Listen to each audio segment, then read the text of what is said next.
Hello dear, आपका इस video के अंदर स्वागत है। अभी जो इंटरेस्ट टॉपिक है ब्याज, उसके अंदर 3 पोर्शन में हम उसको डिवाइड कर सकते हैं। Number 1 simple interest, number 2 compound interest और नंबर 3 इंस्टॉलमेंट्स के जो क्वेश्चंस हैं, सिंपल इंटरेस्ट की इंस्टॉलमेंट और कंपाउंड इंटरेस्ट की इंस्टॉलमेंट। ठीक है, तो ये इंस्टॉलमेंट पोर्शन है हमारे इंटरेस्ट वाले टॉपिक का। तो जो इंस्टॉलमेंट है ये मैं आपको 2 पार्ट्स में करवाऊंगा, एक तो कंपाउंड इंटरेस्ट की इंस्टॉलमेंट और फिर सिंपल इंटरेस्ट की इंस्टॉलमेंट। पहले मैं आपको कंपाउंड इंटरेस्ट की इंस्टॉलमेंट करवाऊंगा, ठीक है, बिकॉज ये समझनी सिंपल इंटरेस्ट के कंपैरिजन में थोड़ी सी आसान है और इसके अंदर काफ़ी वैरायटी के क्वेश्चंस आते हैं। तो पहले हम इसको समझेंगे, फिर उसके बाद सिंपल इंटरेस्ट को हम ईजिली समझ लेंगे अगले लेक्चर के अंदर, सिंपल इंटरेस्ट की इंस्टॉलमेंट को। ठीक है, तो ये जो टॉपिक है इसकी मैं आपको एक खासियत बता दूं कि जो इंस्टॉलमेंट वाला टॉपिक है, अगर ये अच्छे से ना समझाया जाए तो ये काफ़ी कॉम्प्लिकेटेड हो सकता है स्टूडेंट के लिए और उसको इससे डर लग सकता है, उसको चीज़ें याद रखने में मुश्किल हो सकती है।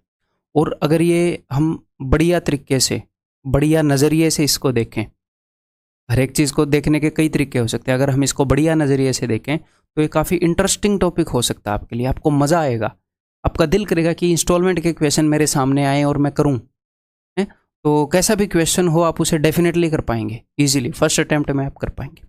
तो इस तरीके से मैं समझाऊंगा। तो आपने करना क्या है, तसल्ली से आराम से सीखते रहना है। मैं आराम से सिखाऊंगा, कोई भी जल्दबाजी नहीं करूंगा और बहुत सारे क्वेश्चंस की हम प्रैक्टिस करेंगे, ठीक है, ताकि जो भी मैं आपको सिखाऊं उसको हम प्रैक्टिस करें तो आप उसको एग्जाम में अप्लाई भी कर पाएँ।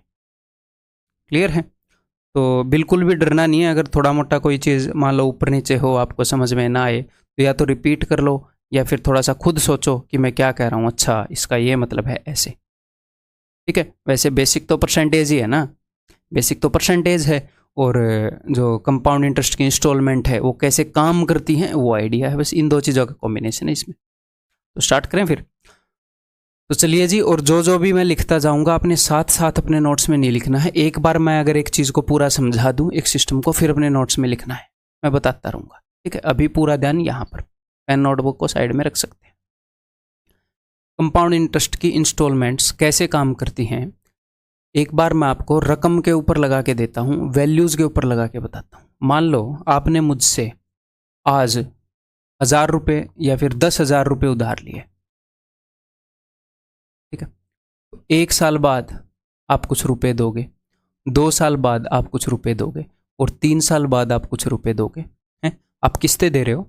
आपने आज मुझसे, आज यानी कि 0 ईयर्स, या फिर मैं क्या बोल सकता हूँ, प्रिंसिपल, कि आपने जो रुपए उधार लिए हैं वो 10,000 रुपये उधार लिए हैं। तो आप ये चाहते हो कि मैं एक बार में रुपए नहीं दे सकता, मैं 3 सालों में रुपए दूंगा। मैं 1 साल के बाद कुछ रुपए पे करूंगा, दूसरे साल के बाद कुछ रुपए पे करूंगा, तीसरे साल के बाद कुछ रुपए पे करूंगा। ठीक है, तो सिंपल सी बात बताओ, अगर आप 1 साल के बाद, मान लो आज आपने मेरे से 10,000 रुपये लिए और आप एक बार इंस्टॉलमेंट को भूल जाओ, आपने 10,000 रुपये लिए और आप 1 साल के बाद रुपए पे करोगे मुझे, ये प्रिंसिपल है। और इस इंस्टॉलमेंट के क्वेश्चन के अंदर हमने रेट जो है वो मान ली है 10%, रेट इज 10% पर एनम। तो मान लो 10% की रेट है, तो आप 1 साल के बाद कितने रुपए दोगे? आप बोलोगे जी 11,000 रुपये दूंगा। क्यों? क्योंकि इसका जो 10% है 1,000 रुपये, वो ब्याज लग जाएगा। 11,000 रुपये आप मुझे दोगे। तो आपने 10,000 रुपये की जगह 11,000 रुपये क्यों दिए? क्योंकि आपने 10,000 रुपये 1 साल तक यूज़ किए हैं। अगर आप 2 साल के बाद देते तो आप 2 साल के हिसाब से ब्याज देते। तो हम जितने रुपए को, अगर मैं आपको ये बोलूँ कि तुम 1 साल ही यूज़ करो लेकिन ब्याज मुझे 2 साल का दे दो, तो आप नहीं मानोगे। तो आप जितने टाइम के लिए रुपए यूज़ करोगे उतने टाइम का ही ब्याज देना होता है। हाँ जी, तो यहाँ पर देखो, आपने कुछ रुपए तो 1 साल के बाद लौटा दिए, कुछ रुपए, मान लो यहाँ पर आपने X रुपए लौटाए, कुछ रुपए आपने 2 साल के बाद लौटा दिए, कुछ रुपए आपने 3 साल के बाद लौटा दिए। तो 1 साल के बाद आप कुछ रुपए लौटा रहे हो, तो आप कितने रुपए का ब्याज दोगे? कितने टाइम का ब्याज दोगे? आप 1 साल का ब्याज दोगे, है ना। 2 साल के बाद अगर आप रुपए लौटा रहे हो तो आपने कुछ पोर्शन रुपये का जो है वो 2 साल तक यूज़ किया है, तो आप 2 साल का ब्याज दोगे। इसको और सिंपली समझने के लिए हम क्या करते हैं, मैं आपको ये बोलता हूँ कि भाई ये काम कर, ये जो 10,000 रुपये है ना, तुम 3 सालों में देना चाहते हो, चलो ठीक बात है। तो तुम ये करो कि तुम 2,000 रुपये, मैंने इसको 3 हिस्सों में तोड़ दिया। 3,000 रुपये, ये कितने हो गए, 3 और 2 5,000, और 5,000 रुपये मैंने 3 हिस्सों में तोड़ दिया। तो मैंने आपको ये बोल दिया कि भाई ये करना कि 2,000 रुपये ये जो हैं, मैंने तुम्हें 10,000 रुपये दिए हैं, समझने की कोशिश करिएगा। इसको मैंने 3 हिस्सों में तोड़ दिया कि ठीक है, मैंने आपको 3 पैकेट बना दिए, ये 2,000 का लो, ये 3,000 का लो, ये 5,000 का लो। तो बिकॉज आप आप इंस्टॉलमेंट में देना चाहते हो, तो मैंने आपको बोला कि इस पैकेट को मेरे को ब्याज समेत 1 साल बाद दे देना। अब आप 2,000 रुपये 1 साल तक यूज करोगे। इसको मैंने बोल दिया प्रिंसिपल का पहला पार्ट, 3 पार्ट में बांट दिया ना, P1 पार्ट 1, पार्ट 2, पार्ट 3। तो मैंने आपको बोला कि ये जो भी पैकेट है, इन पैकेट की टेंशन मत लो, मुझे इस पैकेट का हिसाब किताब करके दे देना 1 साल के बाद। तो आप 1 साल के बाद आओगे, इनको एक बार भूल जाओ। तो आपने ये देखना है कि यार 2,000 रुपये मैंने 1 साल तक यूज कर लिए, तो 1 साल का मैं इस पे ब्याज दूंगा। तो इस 2,000 रुपये की जगह आप कितने रुपए मुझे दोगे? आप मुझे दोगे 10% का ब्याज लगा के 2,200 रुपये। तो आप 1 साल के बाद 2,200 रुपये दोगे और इसका हिसाब किताब हो गया, 10% का ब्याज कंपाउंड इंटरेस्ट से। ठीक है, फिर मैंने बोला कि ये जो पार्ट 2 है, इसको 2 साल के बाद पे कर देना, कोई दिक्कत नहीं है। तो ये आपने रुपए लिए कब हैं? ये लिए तो आज ही है ना। तो ये जो रुपये हैं, ये जो पैकेट है, ये आपने 2 साल तक यूज किया। ये पैकेट तो आपने 1 साल तक ही यूज किया, इनको भी आप अभी यूज कर रहे हो, इसको पहले भी आप यूज कर रहे थे, अब आपने 1 साल और यूज कर लिया। तो इसको जब आप इसका हिसाब किताब करोगे 2 साल के बाद, तो आप कितने रुपए दोगे? आप रुपए दोगे 3,000 इंटू 11/10 इंटू 11/10, 2 बार कंपाउंड इंटरेस्ट लग जाएगा। तो 2 0 से 2 0 कट गई, 11 का स्क्वायर 121, 121 का 3 गुना 3630, आप इतने रुपए दोगे। और ये जो 5,000 रुपये वाला पैकेट है, ये भाई साहब P3, ये आपने 3 साल के लिए यूज़ किया है, अभी तक आप अपने पास ही रखे हुए हो। जब आप इसका हिसाब करोगे तो मैं बोलूँगा कि भाई साहब ये पैकेट 3 साल पहले लिया था, 3 साल बाद हिसाब कर रहे हो, तो 3 साल का ब्याज दो। तो आप क्या करोगे? अब 3 बार, और सिर्फ इंटरेस्ट थोड़ी ना देते हैं, पूरा अमाउंट देंगे, सिर्फ ब्याज थोड़ी ना दोगे। तो पूरा अमाउंट कैलकुलेट कर रहा हूँ, तो 3 बार 11/10 करके इसको, तो कितने बन जाएंगे? 5 एकम 5, 1331 का 5 गुना कर रहा हूँ, 5 3 15, 13 5 65 और 1 66, 6655, इतने रुपए। तो अगर आप मुझसे 10,000 रुपये लेते हो और आप 1 साल के बाद 2,200, 2 साल के बाद 3630 और 3 साल के बाद 6650 दे देते हो, तो आपका हिसाब क्लियर हो जाएगा। आपने जितने रुपए जितने साल के लिए यूज़ किए, मैंने उसके ऊपर उतना ब्याज ले लिया। अभी आपके दिमाग में ये आ सकता है कि सर एग्जाम के अंदर इक्वल इंस्टॉलमेंट्स आती हैं, तो धीरे धीरे हम उसके ऊपर आएंगे, टेंशन मत लो। ठीक है, तो ये बात समझ में आ गई, क्लियर है? अगर मैं आपसे क्वेश्चन इसका उल्टा पूछूं, मैं आपको ये क्वेश्चन पूछूं कि मैंने किसी बंदे को कुछ रुपए उधार दिए थे, तो उस बंदे ने 1 साल बाद 2,200 रुपये दिए, 2 साल बाद इतने रुपए दिए, 3 साल बाद इतने रुपए दिए, और उसने अपनी उधार को चुकता कर दिया। बताओ उसने कितने रुपए लिए थे या मैंने कितने रुपए दिए थे? तो सिंपल सी बात है, आप इसको कैसे देखोगे? आप इसको ऐसे देखोगे कि भाई ये जो उसने 1 साल के बाद रुपए लिए, उसने जो 1 साल के बाद रुपए दिए, उसने कुछ रुपए के ऊपर 1 साल का ब्याज लगा के दिया होगा। सिर्फ प्रिंसिपल में थोड़ी मान जाऊंगा, मैं मैथ्स पढ़ाता हूँ, इंटरेस्ट भी लूंगा। ठीक है, तो उसने 1 साल के बाद जब मुझे रुपए दिए, तो उसने जो रुपए 1 साल तक यूज किए थे उसके ऊपर ब्याज भी दिया होगा। तो ये क्या है भाई साहब? ये अमाउंट है, प्रिंसिपल प्लस इंटरेस्ट, कुछ रुपए के ऊपर। मान लो जो प्रिंसिपल है उसको मैंने 3 हिस्सों में तोड़ दिया, P1, P2 और P3। तो ये P1 प्लस इंटरेस्ट आप बोल सकते हो। अगर उसने P1 रुपये, मुझे पता नहीं P1 कितने हैं, उनको अगर 1 साल तक यूज किया तो उसके 2,200 रुपये बन गए। तो ये क्या है? ये अमाउंट है। ये कितने टाइम बाद का अमाउंट है? ये 1 साल बाद का अमाउंट है। और अमाउंट प्रिंसिपल के कंपैरिजन में कितने गुना होगा? 11/10 गुना होगा। अगर 10% रेट होगी तो, हमेशा नहीं, अगर 10% रेट होगी तो ये किसी वैल्यू का 11/10 गुना है, इसके ऊपर 1 साल तक ब्याज लगा है। तो ये एक बार 11/10 गुना करके आया होगा उस वैल्यू को। तो इसको अगर मैं 10/11 गुना कर दूं,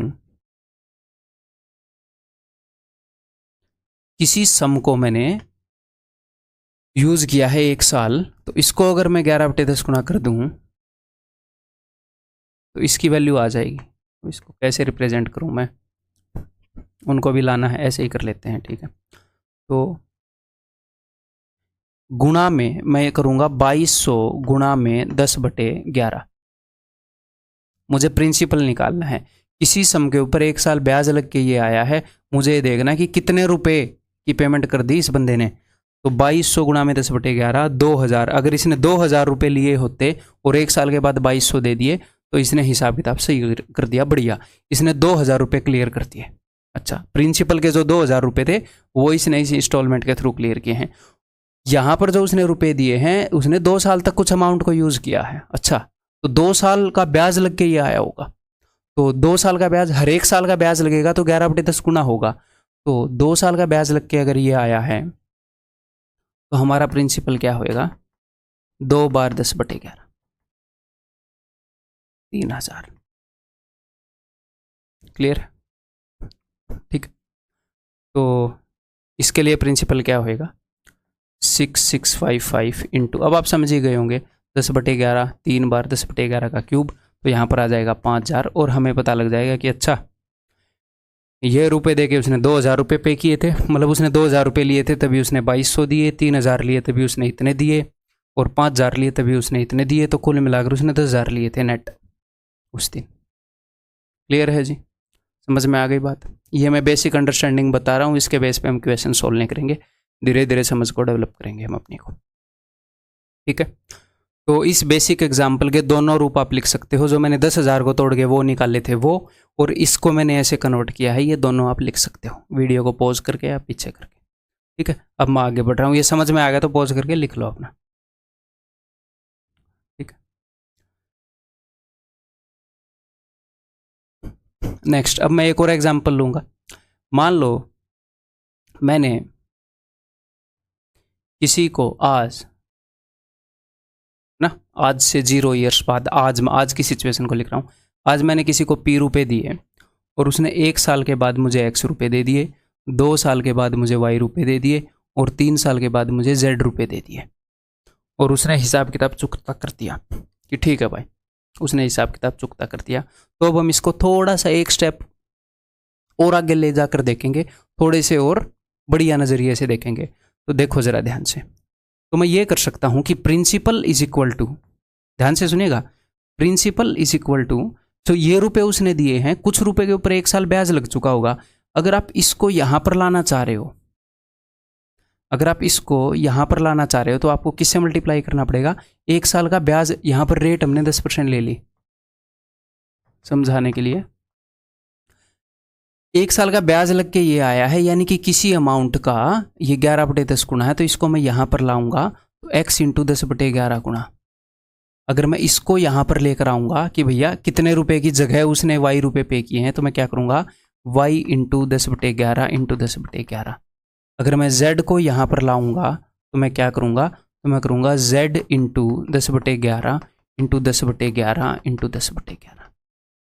सिंपल सी बात है, समझ में आ गई। तो यहाँ पर मैं क्या लिख सकता हूँ, यहाँ पर मैं लिख सकता हूँ कि P is equal to x into 10/11 plus y into 10/11 का स्क्वायर प्लस z इंटू 10/11 का क्यूब, ठीक है। क्लियर। जब हम यहां से आगे की तरफ जाएंगे तो चीज़ें क्या हैं, चीज़ें 11/10 गुना हो रही होंगी। हर साल 10% बढ़ रहा है रुपया, क्यों बढ़ रहा है, क्योंकि 10% रेट है। जब हम ये देखेंगे कि जो रुपया 1 साल बाद x बनता है वो स्टार्टिंग में कितना होगा, तो पीछे आने के लिए हमें 10/11 से मल्टीप्लाई करना पड़ेगा। जो रुपया 2 साल आगे बढ़ चुका है उसकी आज की वैल्यू देखने के लिए मुझे 2 बार 10/11 से मल्टीप्लाई करना पड़ेगा। जो रुपया 3 साल आगे बढ़ चुका है उसकी आज की वैल्यू देखने के लिए मुझे 3 बार 10/11 से मल्टीप्लाई करना पड़ेगा। इंस्टॉलमेंट वाले सिस्टम को आप ऐसे समझने की कोशिश करो कि जो रुपए के बढ़ने की रेट है वो 10% पर एनम है। किसी ने अगर मान लो मैंने आज आपसे 10,000 रुपये लिए उधार और आज ही दे दिए, 10,000 रुपये लिए 10,000 दे दिए, आप मुझसे ब्याज लोगे नहीं, क्योंकि मैंने यूज़ ही नहीं किए। मान लो मैंने 10 मिनट के बाद ही दे दिए, 10 मिनट के बाद भी ब्याज लोगे तो कैसे बंदे हो तुम अपने टीचर से, इतना सब कुछ सीखने के बाद, ठीक है। तो क्या कहना चाह रहा था मैं, ठीक है। मैंने आज आपसे रुपए लिए, आज मैंने आपको रुपए वापस कर दिए, तो ब्याज लगेगा ही नहीं, ठीक है, क्योंकि मैंने कुछ भी टाइम के लिए यूज़ नहीं किया, नेग्लिजिबल मान लो 10-15 मिनट को, ठीक है। अगर मैंने 1 साल बाद रुपए लौटाए तो आप बोलोगे सर वो 10% बढ़ जाएंगे। अगर 2 साल बाद लौटाए तो सर वो 2 बार 10% बढ़ जाएंगे, क्योंकि कंपाउंड इंटरेस्ट है। तो हमने अब इसको इस नज़रिए से देखो कि ये रुपये, इस रुपये की 1 साल के बाद वैल्यू x है, अगर इसको मैं आज लेकर आना चाह रहा हूं तो रुपये की वैल्यू हर साल 11/10 गुना हो रही है। जितनी लेट बंदा पे करेगा उतनी बार ही 11/10 टाइम्स हो जाएगी, जितने भी साल होंगे। तो इस रुपये की वैल्यू 1 साल के बाद x है, तो उसने पहले कितने रुपए लिए होंगे, x इंटू 10/11। तो मैं कर क्या रहा हूं, मैं 0 ईयर्स पर सबकी वैल्यू कंपेयर कर रहा हूं। अब यहां पर मैं आपको एक इंटरेस्टिंग चीज दिखाऊंगा। मैं 0 ईयर्स पर सबकी वैल्यू कंपेयर कर रहा हूं। जब 0 ईयर्स हुए थे तो p की वैल्यू क्या थी 0 ईयर्स में, ये जो प्रिंसिपल था इसको तो बढ़ने का टाइम ही नहीं मिला, इसकी वैल्यू तो p ही है। मैं इस x की वैल्यू, ये जो भी मनी है उसकी 1 साल के बाद वैल्यू x है, मैं उसको खींच के लेकर आया घसीट के कि भाई यहाँ पर आ, यहाँ पर इसकी वैल्यू x इंटू 10/11 है। इसको मैं 2 साल पीछे खींच के लाया, तो 2 साल पीछे लाऊंगा तो 2 बार 10/11। अगर आगे लेकर जाना है तो 11/10 गुणा करूंगा, पीछे खींच के लाऊंगा तो 10/11 गुणा करूंगा। समझ में आ गई। इस क्वेश्चन को सोल्व करने के लिए अब हम और क्या कर सकते हैं, देखो मैं सबकी वैल्यू को खींच खींच के यहाँ पर लाया हूँ कि 0 ईयर्स पर सबकी वैल्यू क्या होगी। अब देखो,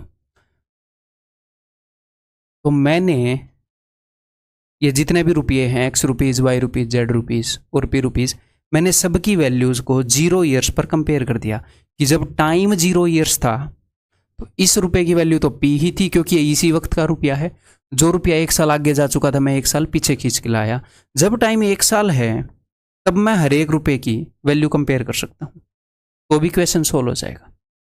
कैसे, देखो अब मैं कंपेयर कर रहा हूँ कि यहाँ पर रुपये की वैल्यू कितनी होगी हर एक रुपये की, क्योंकि इस प्रिंसिपल को बंदे ने पे कर दिया इतने रुपए देकर, तो मुझे इक्वेट करना है कि इसकी जो वैल्यू होगी और इन सब की मिलाकर जो वैल्यू होगी वो सेम होगी, क्योंकि इतने रुपए पे कर दिए ये सारी पेमेंट करके। तो इन सब की वैल्यू मैं 0 ईयर पर खींच के लाया था तो इसके बराबर था, देखो सम। अब मैं बोल रहा हूं कि 1 साल के बाद भी सबकी वैल्यू सेम होगी, इन सब का जो सम होगा इनकी वैल्यूज का और ये इकलौता वो सेम होएगा, क्योंकि इस रुपए को पे किया है। तो आज रुपए की वैल्यू p है, तो 1 साल बाद कितनी हो जाएगी, तो 1 साल बाद हो जाएगी p इंटू 11/10। जब आप आगे बढ़ रहे हो तो रुपए की वैल्यू भाई साहब 10% बढ़ रही है, 11/10 गुणा हो जाएगी। तो 1 साल के बाद इस p की वैल्यू है p इंटू 11/10। ठीक है, मैं इसको वहां पर खींच के ले गया, सबको मैं यहीं पर रखूंगा। यहां पर x की वैल्यू क्या है, तो x तो यहीं पर है, 1 साल के बाद ही इसकी वैल्यू है, x को तो मैं कहीं पर खींच के लेके नहीं जा रहा, तो x की वैल्यू तो x ही है। अब y को कितने साल पीछे लाना है, y को लाना है 1 साल पीछे। अच्छा 1 साल पीछे लाना है तो y की वैल्यू हो जाएगी 1 बार 10/11 से गुणा करोगे, पीछे लाने के लिए 10/11 से गुणा, आगे जाने के लिए 11/10 से गुणा। z को कितने साल पीछे खींच के ला रहे हैं, 1 2 साल पीछे खींच के ला रहे हो, तो z की वैल्यू 2 बार 10/11 गुणा हो जाएगी। यहां से भी क्वेश्चन सोल्व हो जाएगा। क्लियर, धीरे धीरे आपकी समझ को मैच्योर कर दूंगा मैं, टेंशन मत लो। आपको चीजें सिखाने की टेंशन मेरी है, आप सीखते चलो, सोचते चलो, जहां पर आपके दिमाग के यूज करने का वक्त है वहां पर आपका दिमाग यूज होगा। ठीक है, क्लियर है। तो ये क्वेश्चन कैसे भी सोल्व कर सकते हो, सबकी वैल्यूज को 0 ईयर्स पर कंपेयर कर दो, 1 ईयर पर कंपेयर कर दो, 2 ईयर पर कंपेयर कर दो। तो मैं सबकी वैल्यू को 2 ईयर पर कंपेयर कर रहा हूँ ब्लू पेन से। ठीक है जी, 2 ईयर्स पर सबकी क्या वैल्यू होएगी, इस p की क्या वैल्यू होएगी, एक्स वाई जेड की क्या वैल्यू होएगी। अगर मैं इसको 2 साल आगे खींच के ले जाऊंगा तो 2 बार 11/10 गुणा करना पड़ेगा, आप बोलोगे जी हाँ। तो p इंटू 11/10 मैं यहाँ पर सबको लेकर आ रहा हूँ, इसको 2 साल आगे जाना पड़ेगा तो 2 बार 11/10 इज इक्वल टू एक्स को 1 साल आगे जाना पड़ेगा तो x इंटू 11/10, y वहीं पर रहेगा तो y की वैल्यू y है, z को 1 साल पीछे आना पड़ेगा तो z इंटू 10/11। इससे भी क्वेश्चन सोल्व हो जाएगा। मैं सबकी वैल्यू को 3 साल पर भी कंपेयर कर सकता हूं, हर एक सम की वैल्यू कि भैया इसकी वैल्यू 3 साल पर कितनी हो जाएगी यहां पर। तो बताओ इस वैल्यू को कितना आगे जाना पड़ेगा, 3 साल आगे जाना पड़ेगा, तो p इंटू 11/10 इंटू 11/10 इंटू 11/10 इस इक्वल टू, इसको कितना आगे जाना पड़ेगा, 3 साल पर वैल्यू कंपेयर कर रहे हैं, 2 साल आगे, तो आगे जाने के लिए भाई साहब 11/10 मनी बढ़ रहा है ऐसे, इसको 1 साल आगे जाना पड़ेगा, तो y की वैल्यू 11/10 और z की वैल्यू z। सर हम कैसे सोल्व करेंगे एग्जाम में, टेंशन मतलब क्वेश्चन करेंगे तो पता लग जाएगा, समझते जाओ, इस चीज़ को लिख लो अभी अपने नोट्स के अंदर कि 0 ईयर्स पर हम ऐसे कंपेयर कर सकते हैं, 1 पर ऐसे, 2 पर ऐसे, 3 पर ऐसे। हम अगर चाहें तो चौथे साल पे भी कंपेयर कर सकते हैं, इसकी वैल्यू को 4 साल बाद ले आओ, इसकी वैल्यू को 3 साल बाद, इसकी वैल्यू को 2 साल बाद, इसकी वैल्यू को 1 साल बाद। बट हमारा दिमाग खराब नहीं है तो हम ऐसा नहीं करेंगे। हम क्यों करेंगे ऐसे बिना वजह क्वेश्चन को कॉम्प्लिकेट? कर सकते हैं क्योंकि ये सारी वैल्यूज मिलकर इस अमाउंट को पे कर रही हैं। तो किसी भी टाइम लाइन पर जब आप कंपेयर करोगे तो इनका सम इसके बराबर होएगा, क्योंकि बट एक टाइम पर कंपेयर करना है, या तो सबको 0 साल पर लाओ या सबको 1 साल पर लाओ, ये सारी मिलकर इसका ब्याज चुकता कर रही है ना। ठीक है जी। तो अभी हम चलते हैं कहाँ पर, आपके एग्जाम के अंदर जैसे क्वेश्चन आते हैं उसका एक एग्जाम्पल लेते हैं। मान लो किसी ने आज मुझसे ₹P लिए और वो 1 साल के बाद इंस्टॉलमेंट पे कर रहा है जिसकी वैल्यू है I, 2 साल के बाद इंस्टॉलमेंट पे कर रहा है जिसकी वैल्यू है I, चलो ऐसे ही गंदा सा लिखे रहे हैं तो क्या ही फर्क पड़ता है, 3 साल बाद पेमेंट कर रहा है जिसकी वैल्यू है I। मतलब वो 3 इक्वल इंस्टॉलमेंट पे करता है, थोड़ी सी बड़ी लग रही है बट इक्वल इंस्टॉलमेंट है, 3 इक्वल इंस्टॉलमेंट पे करता है और इस P को चुकता कर देता है। ठीक है, जनरली इक्वल इंस्टॉलमेंट हमारे यहाँ आती हैं, तो भी वो अनइक्वल हो या इक्वल हो अंडरस्टैंडिंग तो सेम है। तो आपने करना क्या है, आपने बस वैल्यूज को कंपेयर करना है कि अच्छा इन 3 पेमेंट से ये पेमेंट क्लियर हो गई, तो कहीं पर भी किसी भी स्पेसिफिक टाइम पर इन तीनों का सम, इन तीनों की उस टाइम पर जो वैल्यू होएगी उसका सम इसके बराबर होएगा, इसकी उस वक्त जो वैल्यू होएगी। तो मैं सबको 0 ईयर्स पर कंपेयर करूं, जनरली ये फॉर्मूला आपको बुक्स के अंदर मिलता है क्या कि 0 ईयर्स पर इसकी वैल्यू क्या है, इसकी वैल्यू तो यही है, हमने सबको यहां पर खींच के लाना है, इज इक्वल टू। अब मेरी बात को ध्यान से सुनिएगा, हमें एग्जाम में ये सब डायग्राम बनाने की जरूरत नहीं है। आप ऐसे सोचोगे कि प्रिंसिपल की वैल्यू तो प्रिंसिपल के बराबर ही है, इन सब ने मिलकर प्रिंसिपल जितना ही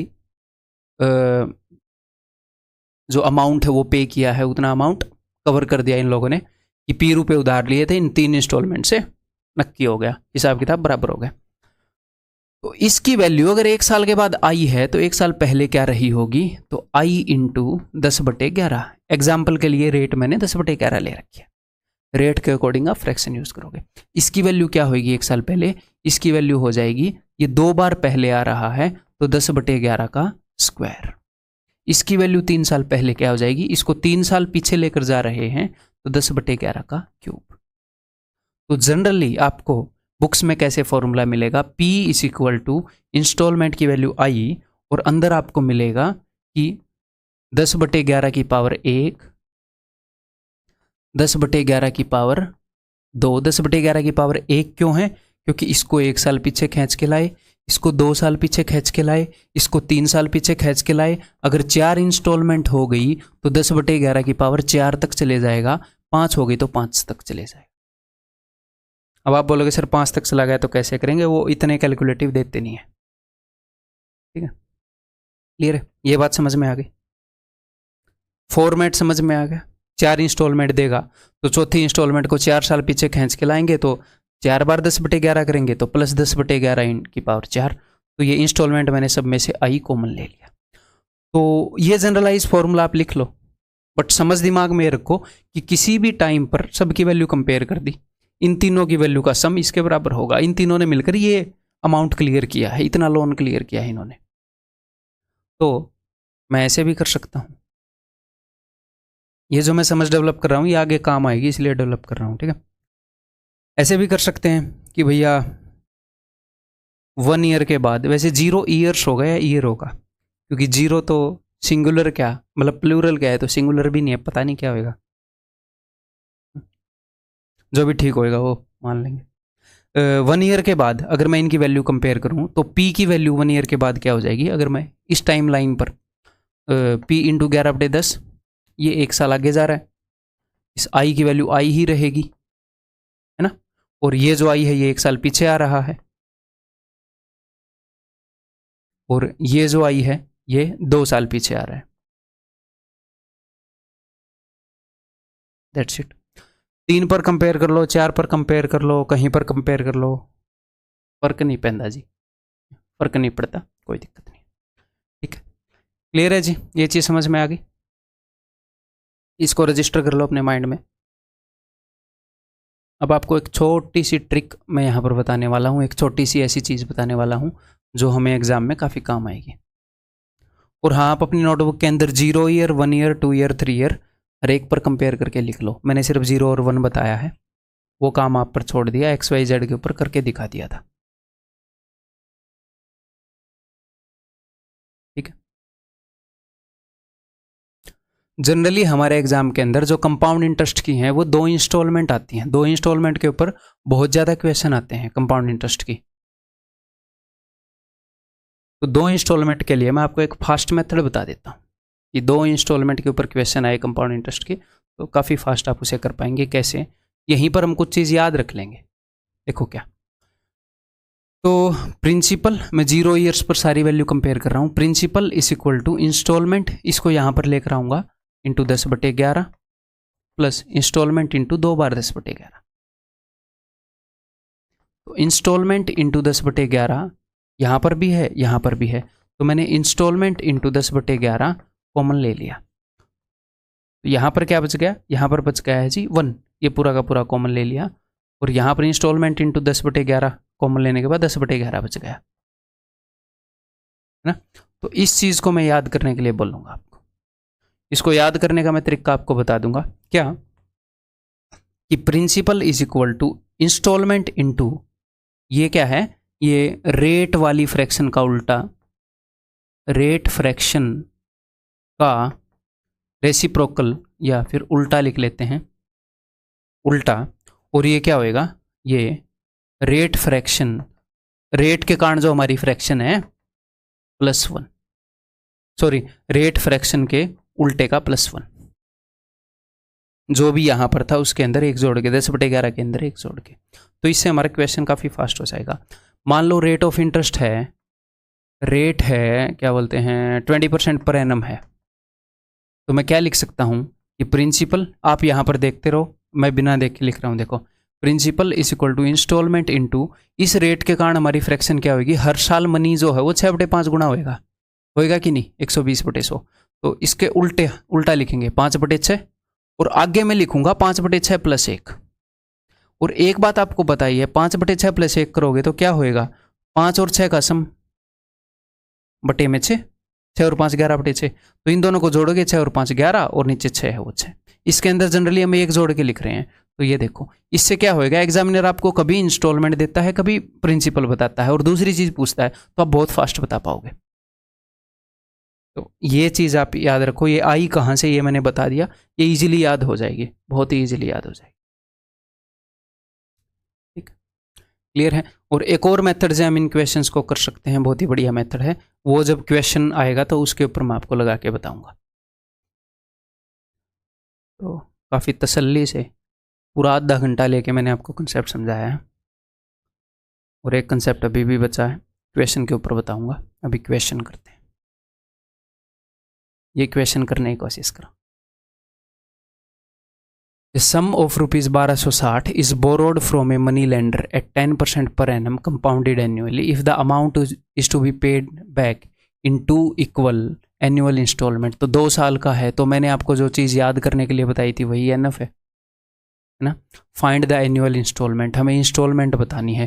देखो, उसने प्रिंसिपल बता दिया और इंस्टॉलमेंट बतानी है। तो मैंने आपको क्या बताया था कि principal is equal to instalment into जो भी रेट की फ्रैक्शन है उसका उल्टा।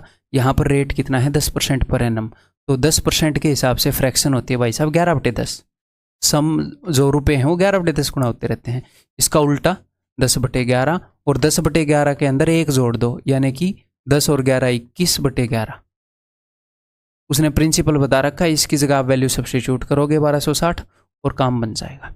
जब एग्जाम में सोल्व करेंगे आगे से तो प्रिंसिपल की वैल्यू डायरेक्ट लिखेंगे 1260। ठीक है, तो 21 सिक्के, तो इंस्टॉलमेंट की वैल्यू आ जाएगी 11 × 11 121 × 6। ठीक है, ये ऊपर जाएगा, तो इंस्टॉलमेंट विल भी 6 × 6 12 × 6 72 726। ऑप्शन है।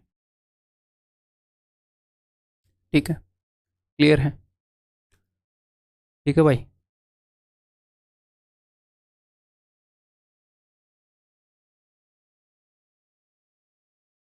रजिस्टर कर लो थोड़ा सा दिमाग में, पहला क्वेश्चन है इसलिए टाइम दे रहा हूँ। और अब मैं आपको दूसरा मेथड भी यहाँ पर बताऊंगा कि हम कैसे दूसरे मेथड से कर सकते हैं, प्यार से समझाऊंगा उसे। तो यहाँ पर रेट जो है वो 10% पर एनम है। 10% पर एनम का मतलब क्या है? 10% पर एनम का मतलब है कि 10% ब्याज लग रहा है हर एक साल, या फिर हर एक साल जो रुपये हैं, कंपाउंड इंटरेस्ट की अगर मैं बात करूँ, वो 11/10 गुना हो रहे हैं। 11/10 गुना 2 साल में कितने हो जाएंगे? 2 साल में रुपये हो जाएंगे 11/10 गुना का स्क्वायर। इसका मतलब क्या है? इसका मतलब क्या है कि रेट 10% है, हर साल रुपये 11/10 गुना हो रहे हैं, कि एक साल के अंदर क्या होएगा, आपने 10 रुपये की जगह 11 रुपये देने पड़ जाएंगे। अगर 10 रुपये लिए हैं तो 11। 2 साल के अंदर आपको 100 रुपये की जगह 121 रुपये देने पड़ जाएंगे। 3 साल के अंदर आपको 1000 रुपये की जगह 1331 रुपये देने पड़ जाएंगे। ठीक है, तो एक बार हम क्या करते हैं, इसी रेट के अकॉर्डिंग हम सिचुएशन क्रिएट करके देखते हैं। मान लो किसी ने प्रिंसिपल लिया 0 ईयर पर, कुछ रुपए दिए, 1 साल के बाद उसने कुछ इंस्टॉलमेंट दे दी, 2 साल के बाद उसने कुछ इंस्टॉलमेंट दे दी और पूरा लोन क्लियर हो गया। रेट कितनी है? रेट 10% है भाई साहब। तो अगर उसने, मान लो इस प्रिंसिपल को मैं 2 हिस्सों में तोड़ रहा हूँ, P1 और P2। अगर उसने इस रुपए को 1 साल के लिए यूज किया है, मान लो यहाँ पर उसने 10 रुपये लिए थे तो उसको 11 रुपये देने पड़ेंगे। अगर उसने 10 रुपये लिए हैं तो 11 देने पड़ेंगे 1 साल में, रेट 10% है। हाँ, और P2 को उसने 2 साल के लिए यूज किया है, तो 2 साल क्या क्या क्या मतलब है? 11/10 का मैंने स्क्वायर कर दिया, कि अगर उसने 100 रुपये लिए हैं तो 121 देने पड़ेंगे। तो मान लो उसने 100 रुपये लिए तो 121 देने पड़ेंगे। अब एग्जामिनर ने क्या बोला है? एग्जामिनर ने बोला कि इंस्टॉलमेंट्स जो हैं इक्वल हैं। अच्छा जी, इंस्टॉलमेंट इक्वल हैं, तो ये 121 है, ये 11 है, तो क्यों ना इसको भी 11 गुना कर दे। मतलब यहाँ पर जो रेशियोज थे उसको 11 गुना, इसको मैंने 11 गुना किया, इसको भी 11 गुना, तो 11 × 10 110।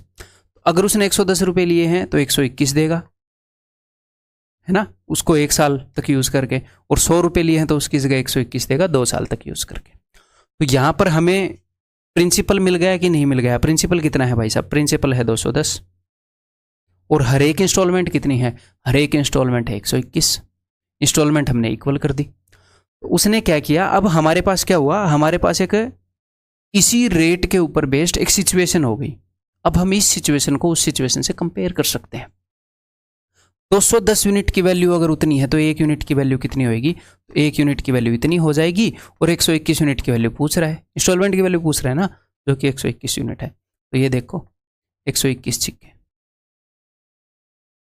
अब इस चीज को मैं सिंप्लीफाइड वर्जन में लिखकर आपको बताऊंगा कि इसको, हाँ, अगर आपको समझ में नहीं आया तो थोड़ा सा बैक करके वीडियो को वो एक बार देख लो, डायग्राम को दिमाग में रजिस्टर कर लिया करो पॉज करके कि अच्छा हाँ, एक बार खुद सोचने का दिल करे तो। अब अच्छे तरीके से कैसे लिखेंगे कि रेट जो है वो 10% पर एनम है।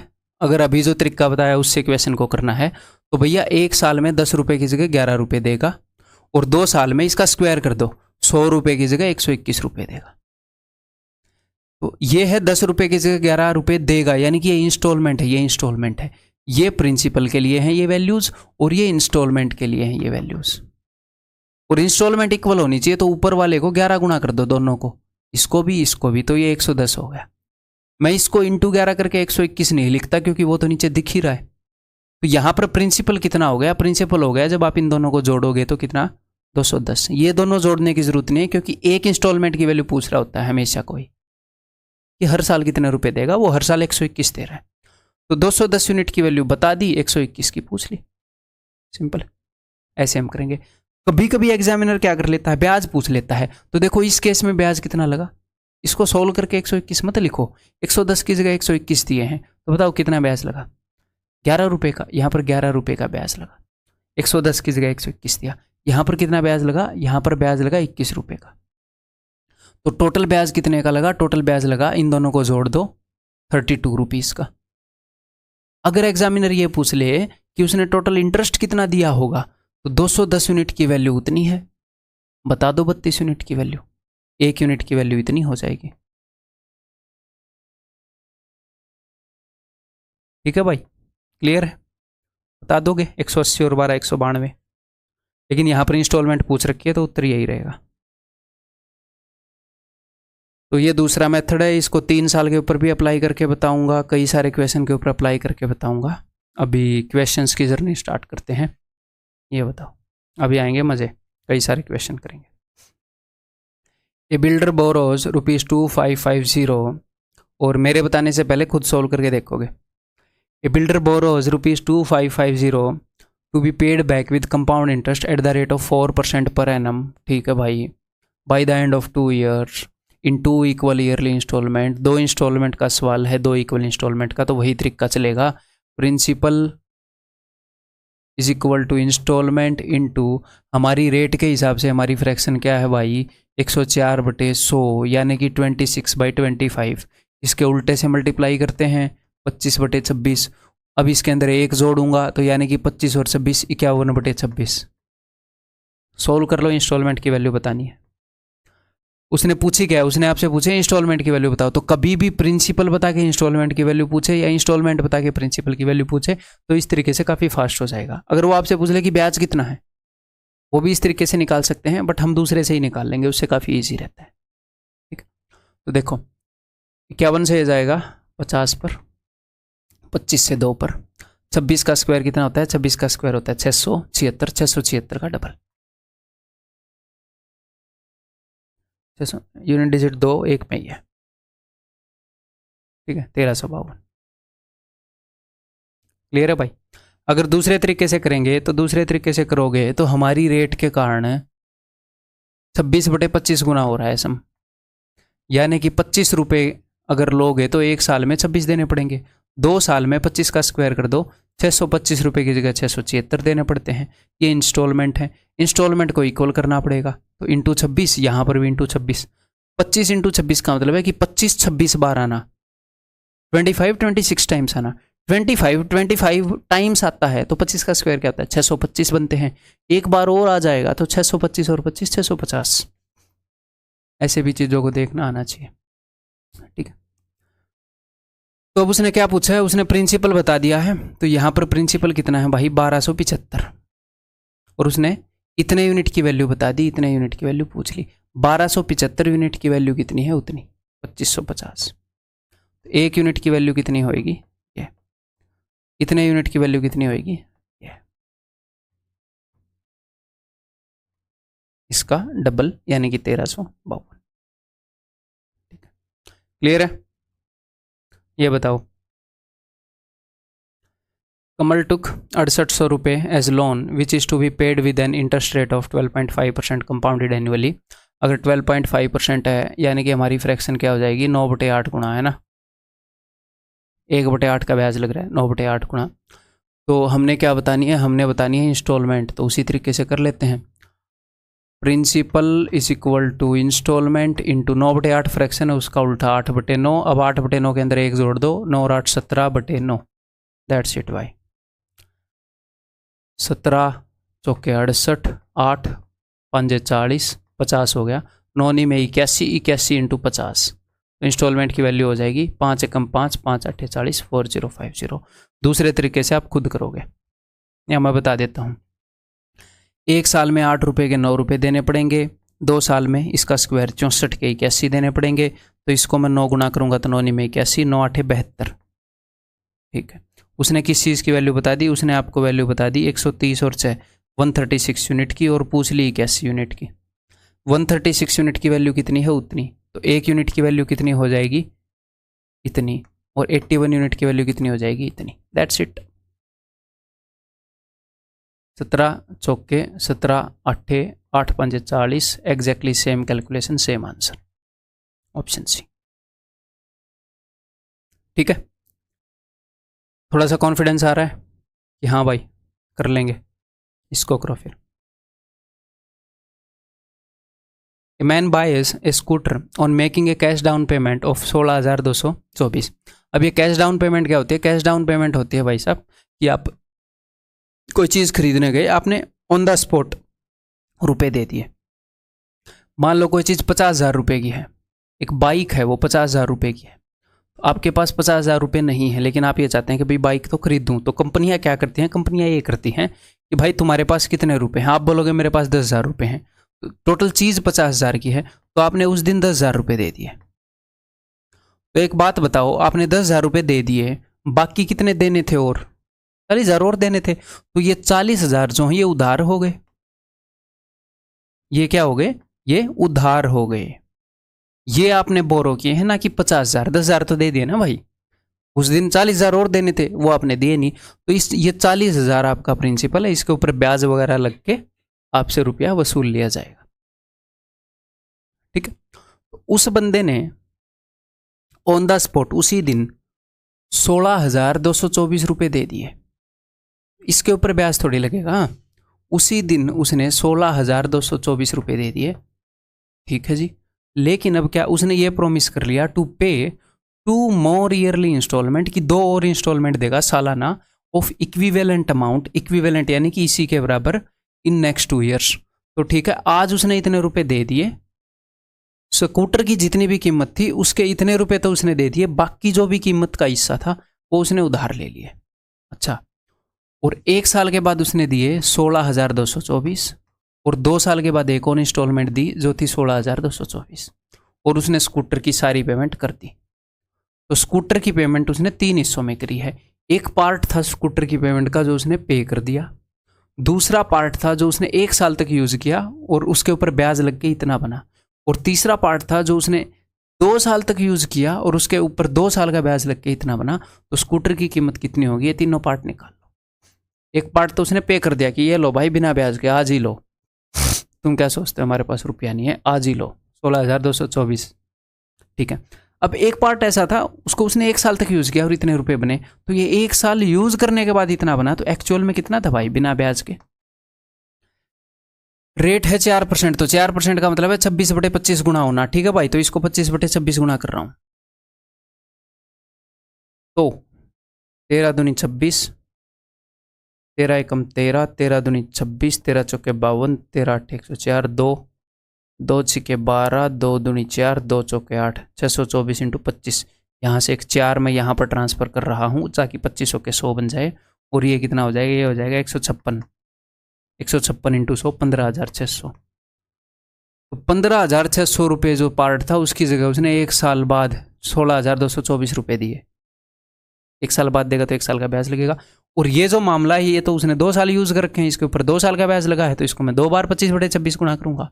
अब मुझे एक बात बताओ, इसको मैंने 1 बार 25/26 किया तो इतना आया, तो क्यों ज़्यादा कैलकुलेशन करें, इसी को एक बार फिर से 25/26 कर देते हैं। जब इसको 1 बार किया तो ये आया था, 1 बार और मैं कर रहा हूँ। तो 13 दूनी 26, 13 से 12 पर गया, 2 से गया 6 पर। ठीक है, 25 छिके 150, 150 के आगे 2 0, 15,000। तो स्कूटर की पेमेंट का जो तीसरा पार्ट था वो ये है। तो नेट कितनी कीमत थी भाई स्कूटर की? जोड़ लो, एंड में 24 है किसी के, 46,824। क्लियर?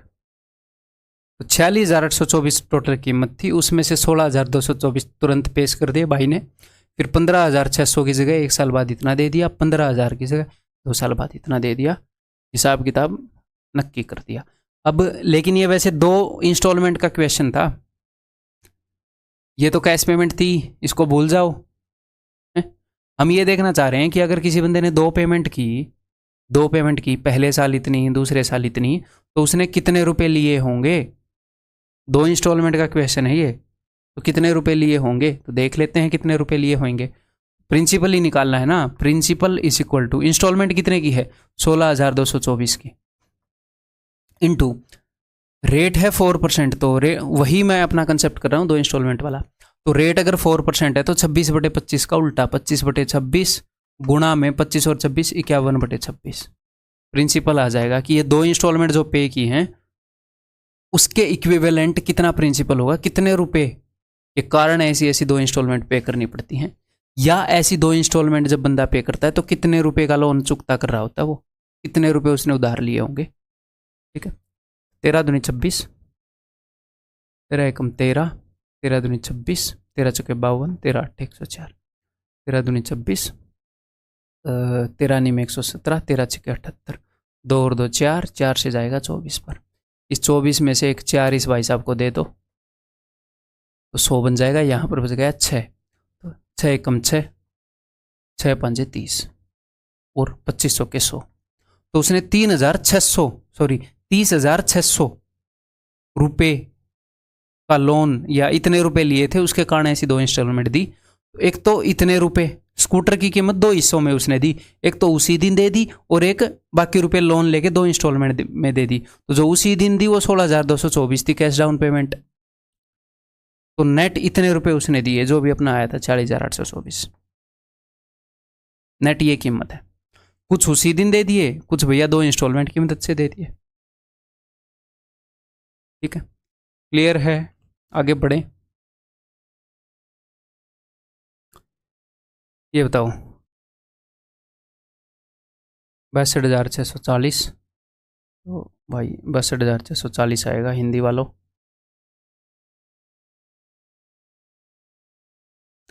कई बार मैं ये सोचता हूँ कि अगर अंग्रेज़ों ने हमारे देश को गुलाम ना बनाया होता तो एक तो इतनी स्क्रीन यहाँ पर भरनी नहीं पड़ती ब्लू कलर से, है मैथ के टीचर का काम आधा हो जाता, पता नहीं कितनी जगह काम आधा हो जाता।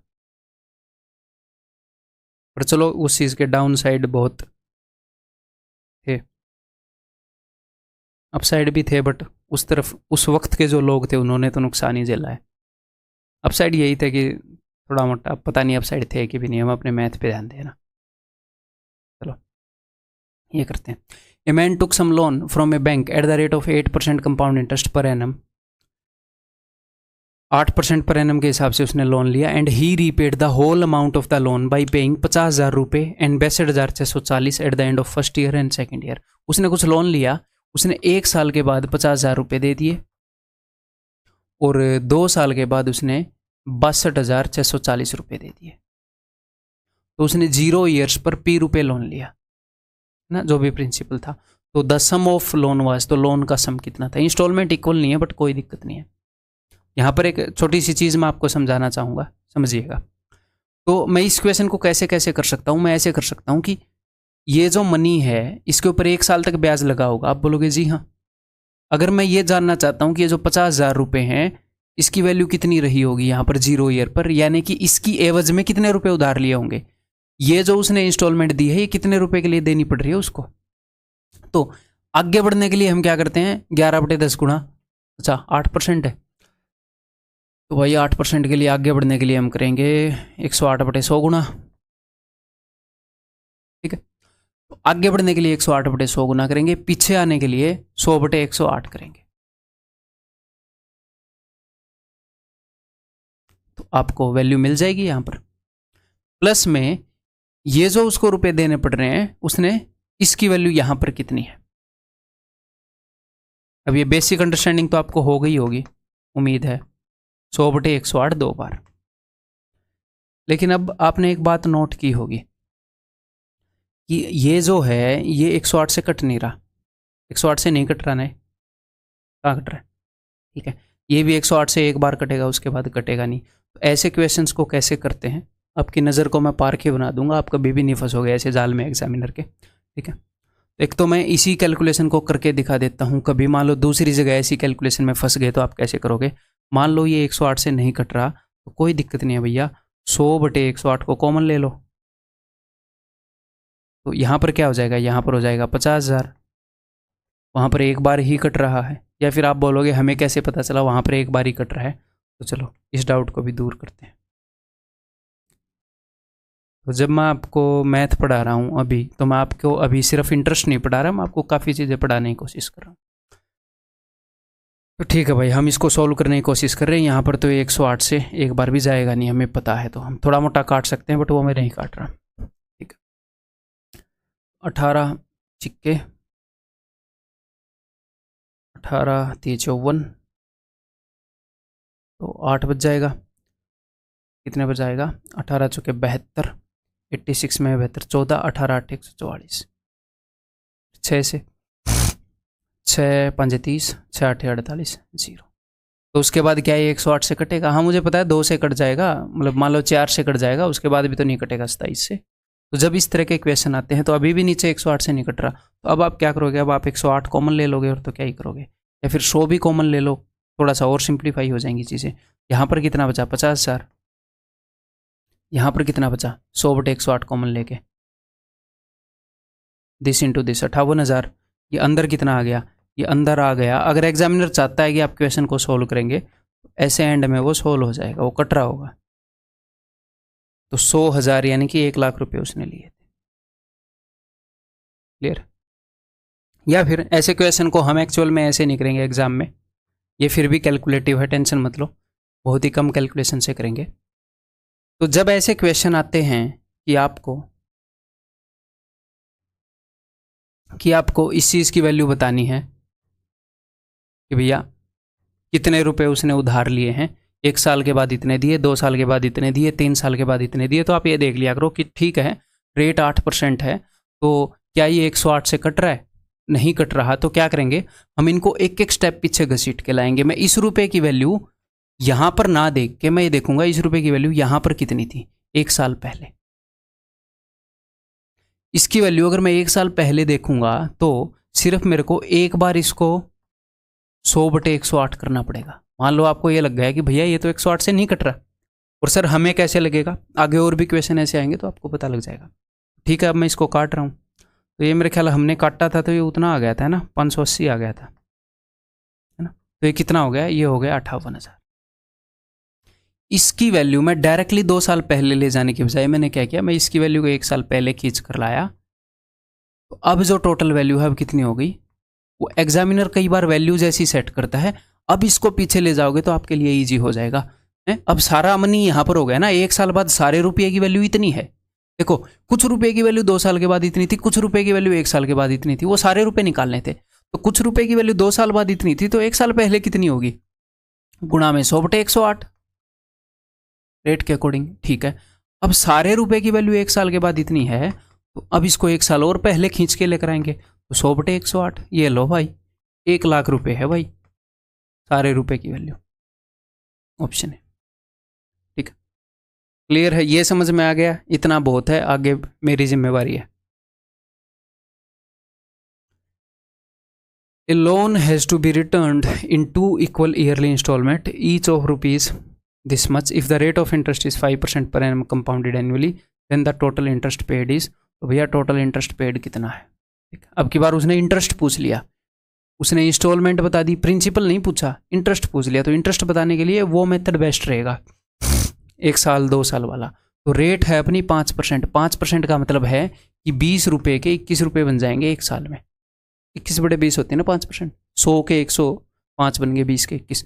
2 साल में 400 रुपये की जगह 441 रुपये देने पड़ेंगे। 2 इंस्टॉलमेंट है तो मैं 2 पावर तक आया, 3 आएंगे तो 3 तक आऊँगा, आगे 3 वाले क्वेश्चन आएंगे। इंस्टॉलमेंट को इक्वल कर रहे हैं तो ऊपर नीचे 21 से गुणा करेंगे, 21 × 20 420, ये लो भाई। ठीक है, तो अब देखो उसने इंटरेस्ट पूछा है, तो यहाँ पर कितना इंटरेस्ट लगा भाई, 420 की जगह 441 दे रहा है तो 21 रुपये का। यहाँ पर कितना इंटरेस्ट लगा भाई, 41 रुपये का। नेट कितना इंटरेस्ट लगा मेरे भाई, 62 रुपीज़ का। तो हमें 62 यूनिट्स की वैल्यू निकालनी है, और इंस्टॉलमेंट की वैल्यू दे रखी हो तो इसका मतलब 441 यूनिट की वैल्यू दे रखी है। अगर प्रिंसिपल की वैल्यू दे रखी हो कि भाई इतने रुपए थे, तो इसका मतलब 420 + 400 820 की वैल्यू दे रखी है। सिंपल है, उसने इंस्टॉलमेंट की वैल्यू दे रखी है, तो जो वैल्यूज़ हमने माननी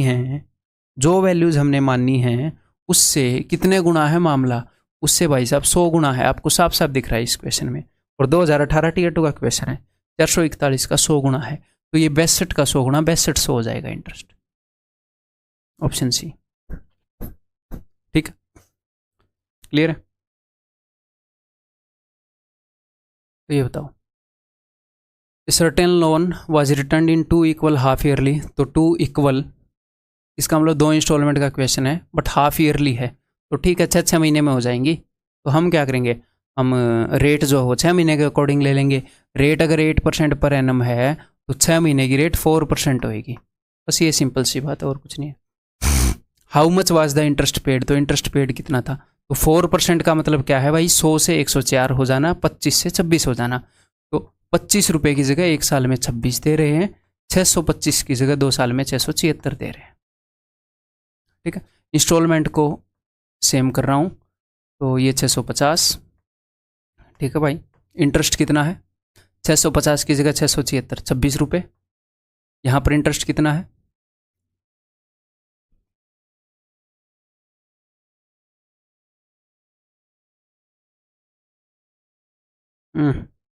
चीख गायब हो गई। 51 रुपये। ठीक है, ओवरऑल ब्याज कितना लगा है भाई? 77 रुपये। उसने क्या बताया है कि इंटरेस्ट कितना है अगर हर एक हाफ ईयरली इंस्टॉलमेंट इतनी हो तो। ये किसकी वैल्यू है? ये 676 की वैल्यू है, 10 गुना दिख रही है। एक्चुअल क्वेश्चन है 2018 टीयर 2 का, इसकी 10 गुना है तो इसका 10 गुना इंटरेस्ट हो जाएगा। Option D. क्लियर है? A man borrows a certain money from a bank and promise to pay the amount in 2 equal annual installment if the rate of interest is this. ठीक है, if the interest paid by him is this, then the value of each installment is. ठीक है, काफ़ी easy question है, आप definitely कर लोगे। ऐसे 2 क्वेश्चन कर लिए तो मैं जल्दी जल्दी बता देता हूँ ना। तो 12.5% रेट है, यानी कि 8 रुपये के 9 रुपये बन जाएंगे एक साल में। 64 रुपये की जगह 81 रुपये दे रहा होगा बंदा एक साल 2 साल में, तो 9 इंटू 9 81, 9 8 72 इंस्टॉलमेंट सेम कर ली। ठीक है, तो जिक्र किसका हो रहा है? अगर इंटरेस्ट इतना है तो हमने क्या बतानी है? इंस्टॉलमेंट। तो कोई दिक्कत नहीं है, इंटरेस्ट निकालो। इंटरेस्ट कितना है भाई? 72 से 81 हो जाना, 9 रुपये। यहाँ पर कितना है? 17 रुपये। टोटल इंटरेस्ट कितना है? 9 और 7 16, 26 रुपये। ठीक है, 26 रुपये की वैल्यू दे रखी है। 26 का कितने गुना है? 20 गुना है ना। वैसे मुझे डायरेक्टली दिख गया, मैं ऐसे लिख देता हूँ। 1 यूनिट की वैल्यू इतनी होएगी। वो पूछ रहा है इंस्टॉलमेंट कितने की है? 81 यूनिट की वैल्यू, तो ये लो भाई।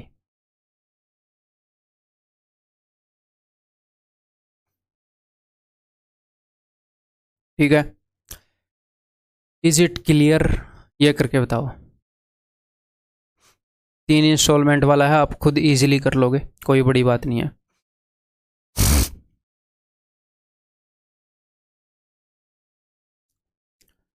इस sum of rupees 1820 borrowed at 20% per annum. तो 20% का मतलब है 5 रुपये के 6 रुपये बन जाना। एक साल में 5 रुपये की जगह 6 दोगे, 2 साल में 25 रुपये की जगह 36 स्क्वायर कर दो, 3 साल के लिए क्यूब कर दो, 125 रुपये की जगह 216 दोगे। अब इंस्टॉलमेंट का अमाउंट सेम होना चाहिए, तो यहाँ पर दोनों को 6 गुना कर दो। 36 इंटू 6 216 हो जाएगा। ये 6 का क्यूब है, 6 का स्क्वायर 6, 6 से तो 25 के 150। ठीक है, यहाँ पर 36 से गुणा करोगे, 36 पंजे 180। ठीक है, क्लियर है? ये सारे 216 ही हैं, तो यहाँ पर लिखने की जरूरत नहीं है, मैं इसी से डील कर लेता हूँ, आप भी कर सकते हो। ठीक है, find the amount of each instalment. Instalment बतानी है अगर सम की वैल्यू इतनी है, तो सम यानी कि ये प्रिंसिपल होता है। इसको देखो भाई, 100 200 300 300 455 455, तो 455 यूनिट की वैल्यू उसने बता रखी है 1820। तो 1 यूनिट की वैल्यू कितनी होगी? 1820 बटे में 455। हर एक इंस्टॉलमेंट की वैल्यू यानी कि 216 यूनिट की वैल्यू कितनी होगी? इतनी। तो ये कितने पर जा रहा है? 4 पर, तो 864 ऑप्शन है। सिंपल। अब ये करो,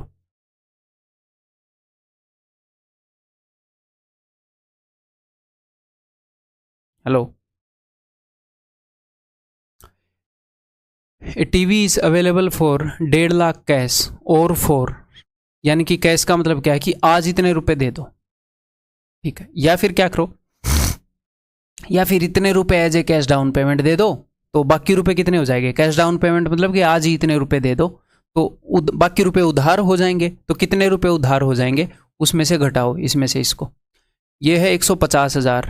अच्छा, पहले तो मैं उसमें से घटा देता हूँ 17,000, तो हो जाएगा 1,33,000, और फिर मैं 600 घटा देता हूँ 1,32,400। इसमें से मैंने इसको घटा दिया तो ये आया। ठीक है, हाँ जी। इतने रुपए की कैश डाउन पेमेंट दी, तो इतने रुपए उधार हो गए। अब इन रुपयों को चुकाने के लिए बंदे ने 3 इक्वल हाफ ईयरली इंस्टॉलमेंट दी, 6 महीने में इंस्टॉलमेंट दी। किस रेट से? 20% पर एनम। 6 महीने में दे रहा है, तो 6 महीने की रेट कितनी हो जाएगी? अगर इंस्टॉलमेंट मंथली होएगी तो हम मंथली रेट देखेंगे फिर। तो 6 महीने की रेट कितनी हो जाएगी? 10%। तो 10% रेट है। Then the total interest paid, तो देखते हैं। तो 10% रेट है, तो 10 रुपये के 11 एक साल में। ठीक है, 100 रुपये के 121, 1000 रुपये की जगह 1331 क्यूब कर दिया। इसको इंटू 11 करो तो 1100, इसको इंटू 121 करोगे तो 1210। ठीक, क्लियर है। आप पूछत रहे, इंटरेस्ट पूछत रहे तो इंटरेस्ट देखो, 210 300 तो ये हो जाएगा 121। यहाँ पर कितना इंटरेस्ट है भाई, 1100 से 1331, यहाँ पे मैं देख रहा हूँ 231। ठीक है, यहाँ पर 331।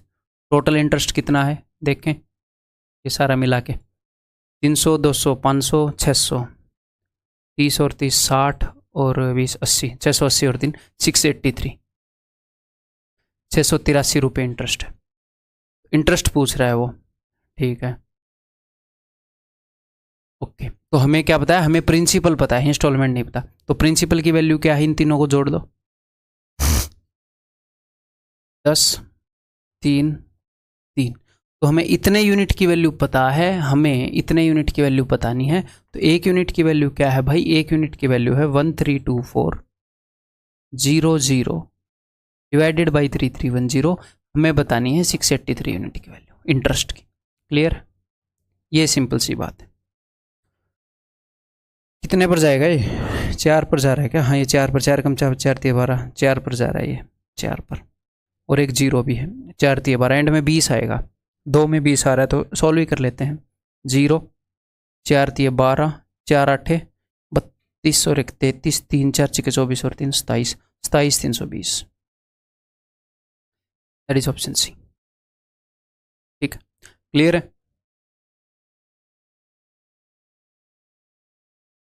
The sum of rupees 25,220 is borrowed at 5% per annum compound interest and paid back in 3 equal annual installments. What is the amount of each installment? हर एक इंस्टॉलमेंट का अमाउंट कितना है।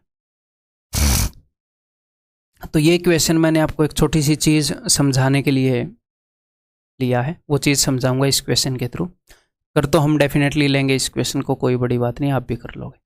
एक छोटी सी चीज़ समझाना चाह रहा था कि कभी कभी क्वेश्चन कैलकुलेटिव आ जाए तो उनको हम कैसे डील करेंगे, एक आधी बार आ जाते हैं। तो रेट ऑफ इंटरेस्ट जो है वो 5% पर एनम है ना। तो इसका मतलब जो सम है वो 20 से 21 हो जाएगा एक साल में, 400 से 21 का स्क्वायर 441 हो जाएगा, और 20 का क्यूब करोगे तो 8000 से 9261 हो जाएगा, है ना। तो कभी कभी क्या होता है, यहाँ पर थोड़े से डिफ़िकल्ट नंबर्स आ जाते हैं, जैसे 21 का क्यूब आ गया, हो सकता है 26 का क्यूब आ जाए, इस टाइप से। तो उसको हम कैसे डील कर सकते हैं वो मैं आपको बताना चाह रहा हूँ। तो इस मेथड से अभी मैं क्वेश्चन को सोल्व करके नहीं दिखाऊंगा, आप सोल्व कर सकते हैं, मेरी उम्मीद है। दूसरे से बताऊंगा। अरे इससे बड़ा ठंडा हो गया आज।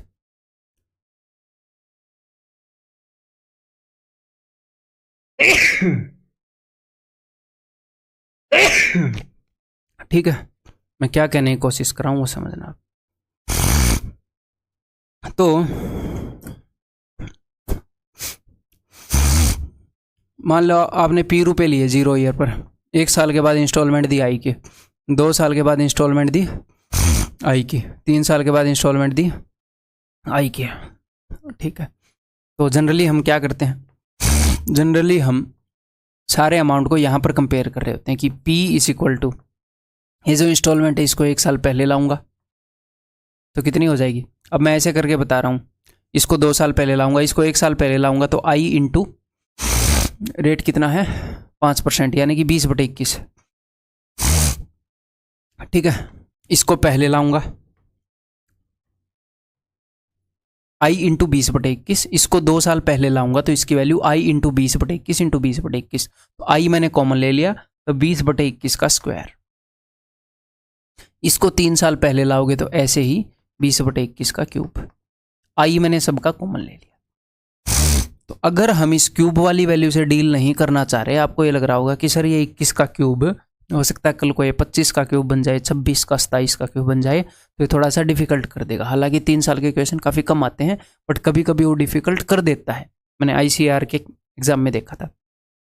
तो हम इसको थोड़ा सा ईजिली डील कर सकते हैं अगर हम इस मेथड से करना चाहें तो। उस मेथड से तो हम कर ही सकते हैं। तो आप क्या करो, आप सभी वैल्यूज़ को देखो, आप इसको आपने क्या किया, आप इसको 1 साल पीछे लाए, 2 साल पीछे लाए, 3 साल पीछे लाए। तो 3 साल पीछे लाए तभी प्रॉब्लम हुई ना, क्यों लाए 3 साल पीछे? यहाँ पर कंपेयर कर लो ना, या यहाँ पर कर लो। आप एक्सट्रीम्स में क्यों कंपेयर कर रहे हो? आप इसको 1 साल आगे ले जाओ ताकि इसको 2 ही साल पीछे आना पड़े।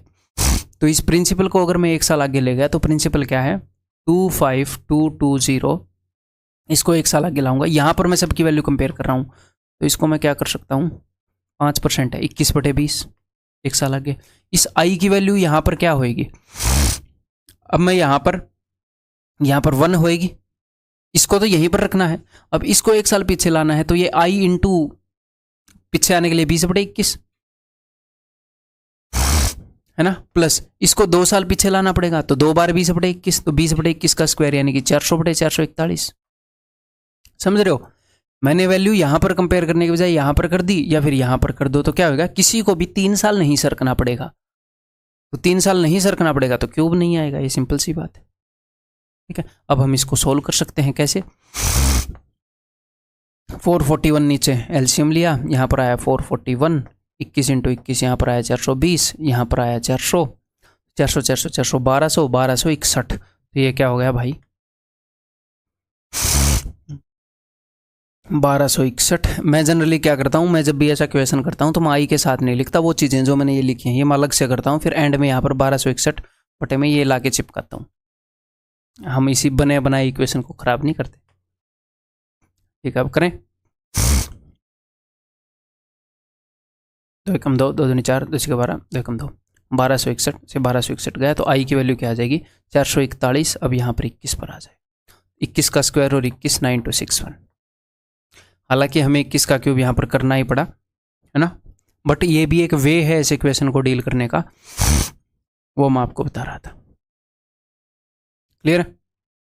आगे बढ़ते हैं। A man borrowed some money and agreed to pay off by paying rupees 3150 at the end of first year and this much rupee at the end of second year. If the rate of compound interest is 5% per annum, then the sum is।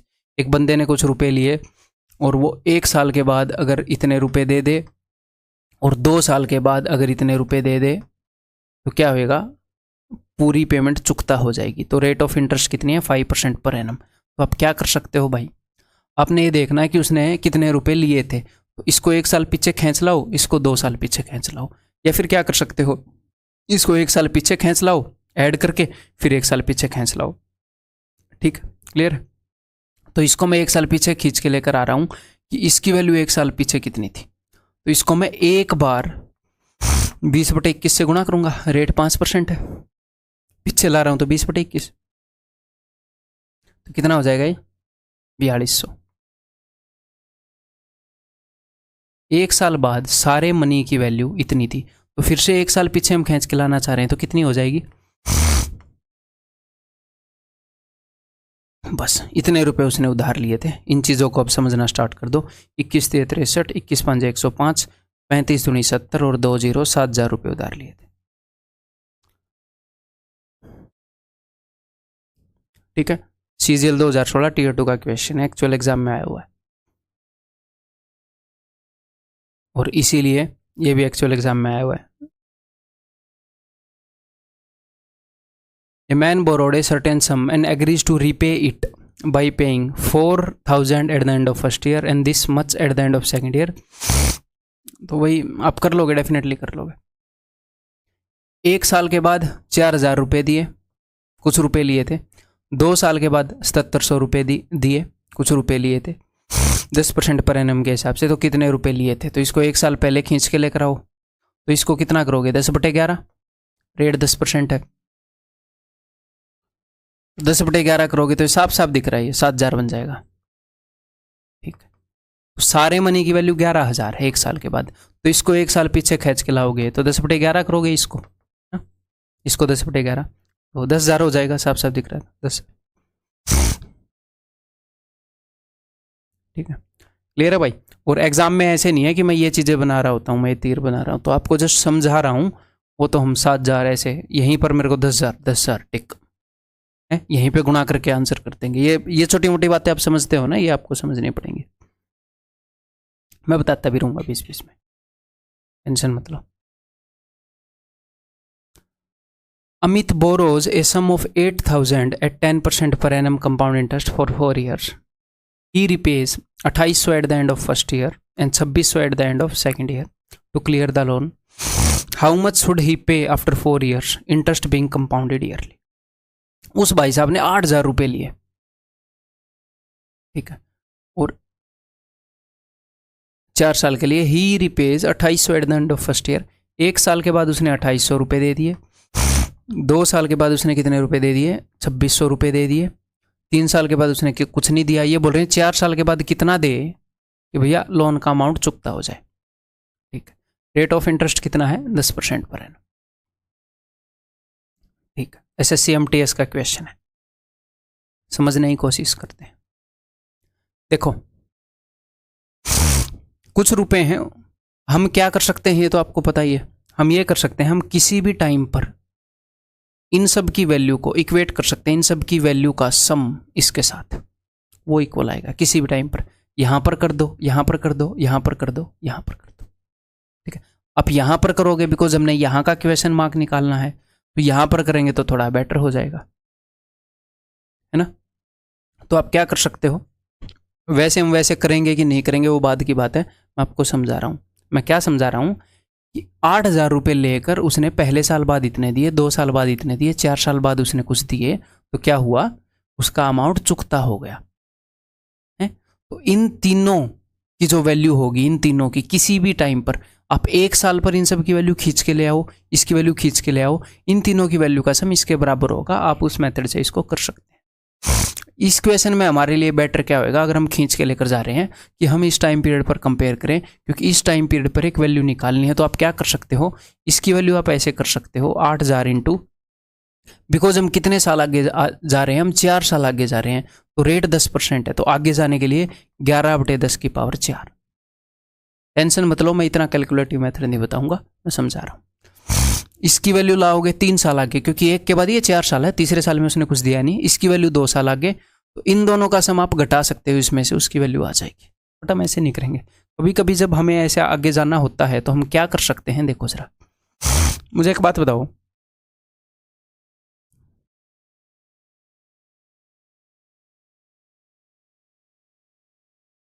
ये 1 साल के बाद दिया था, ये 2 साल के बाद दिया था, ये 4 साल के बाद, वो कितना देगा पूछ रहे हैं, ठीक है।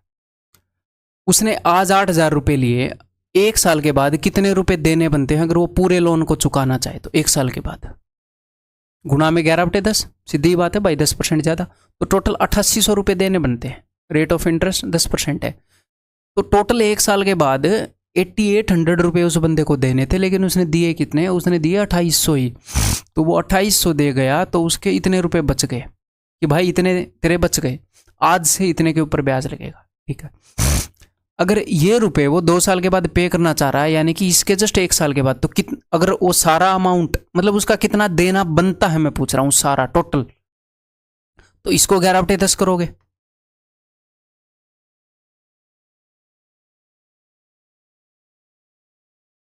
$7,260, लेकिन उसमें से उसने इतने ही पे किए, तो कितने बच गए भाई उसके? 12 में 6 गए 6, और 6 में 2 गए 4, इतने बच गए। सच में इतने बच गए क्या? यहाँ पे तो 2 0 आएंगे नहीं, मैंने कुछ गड़बड़ कर दी 8 में, हाँ गड़बड़ कर दी।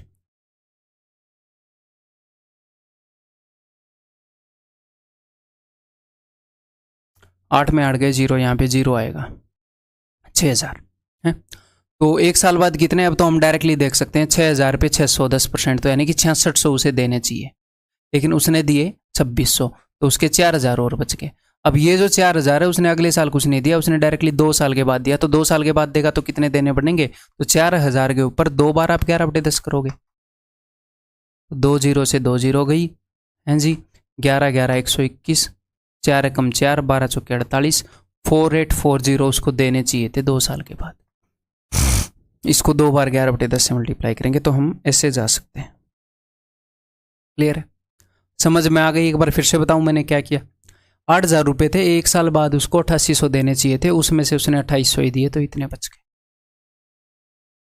सर हमें कैसे पता चलेगा किस तरीके से करना है क्वेश्चन को, कौन से क्वेश्चन को? टेंशन मत लो, इसी PDF को जब 2-3 बार रिपीट करोगे ना, आपको अच्छे से पता चल जाएगा। ये सारी चीज़ें मैं सोचता हूँ कि आपको कैसे पता चलेगा, कैसे डिज़ाइन करो कोर्स को, आपको कैसे पता चलेगा, आपको कैसे पता, आप मेरे जैसे कैसे होगे, ये मैं सोचता हूँ, वो मेरी टेंशन है। आपको जैसे रिपीट करनी है चीज़ें। तो 6,000 रुपये बच गए, 1 साल बाद भाई 6600 देता, उसमें से 2600 ही दिए, 4,000 बच गए, 2 साल बाद इतने दे देगा तो लोन क्लियर हो जाएगा। ठीक है, answer is option C. A person borrowed a certain amount at 10% per annum for 3 years while the interest was compounded annually. ठीक है, at the end of 2 years he paid rupees this and at the end of 3rd year he paid rupees this and paid off the entire loan. What was the amount he borrowed? ठीक है, एक बंदे ने कुछ रुपए बोरो किए, हमें पता नहीं कितने किए, 2 साल के बाद उसने इतने रुपए दे दिए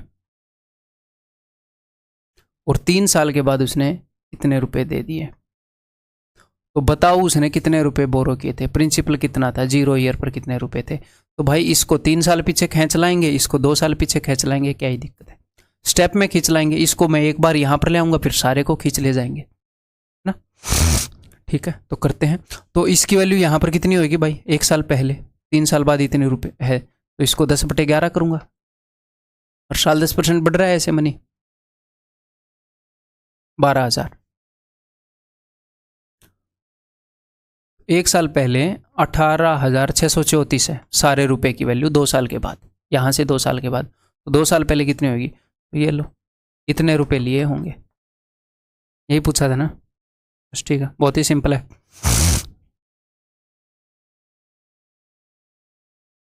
11 एकम 11, 11 चिके 66, 11 निम्मे 11 चौके, 11 से फिर काटते हैं हम, 11 एकम 11, 11 पंजे 11 चौके, 154 के आगे 2 0, 15,400 इतने रुपए लिए थे। That's it.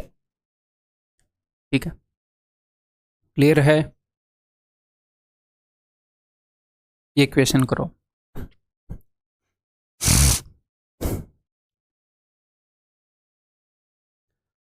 Subhash purchased A refrigerator on the terms that he is required to pay 1500 as cash down payment followed by 1500 वो कैश डाउन पेमेंट करेगा। ठीक है, followed by 1 साल के बाद इतने देगा, 2 साल के बाद इतने देगा, 3 साल के बाद इतने देगा। What is the total interest paid by him, तो उसने टोटल कितना इंटरेस्ट दे दिया। ठीक है, ठीक है भाई, देख लेते हैं। ओके, तो कुछ उसने कैश डाउन पेमेंट कर दी, इसका कुछ लेना देना है नहीं, मैं यही सोच रहा था कि ये क्यों दे दी, बट चलो ठीक है। फ्रीज की टोटल जो अमाउंट है उसमें से 1500 तो उसने कैश डाउन पेमेंट कर दी, बाकी उसने लोन के रूप में ली बाकी पेमेंट। तो जो लोन के रूप में ली है उसको वो इंस्टॉलमेंट में देगा, बाकी तो उधार हो गई, उसको इंस्टॉलमेंट में पे करेगा। तो देखते हैं कितना ब्याज दिया होगा। तो उसने, अब ब्याज क्या होता है, ब्याज होता है कि जो टोटल बंदे ने पे किया है माइनस जो उसने उधार लिया था, जो टोटल उसने पे किया है माइनस जो उसने उधार लिया था। मान लो 110 रुपये पे कर दिए और 100 रुपये उधार ले लिए, तो इस और 100 रुपये उधार लिए थे, तो इसका मतलब 10 रुपये ब्याज दिया है। 100 से जितना भी ज़्यादा वो पे कर देगा कैसे भी करके, वही सारा ब्याज है, चाहे वो कैसे भी पे करे। तो देखते हैं कितना ब्याज दिया। ठीक है, तो 1 साल के बाद भाई साहब ने दिए 1020, 2 साल के बाद कितने रुपए दिए, इतने रुपए, 3 साल के बाद कितने रुपए दिए, इतने रुपए। ठीक है, तो मैं ये देखना चाह रहा हूँ कि उसने ये जो 3 इंस्टॉलमेंट पे की हैं ये कौन से कितने प्रिंसिपल के लिए पे की हैं। तो इन सब की वैल्यू मैं यहाँ पर खींच के लाना चाह रहा हूँ कि उधार कितने लिए थे भाई।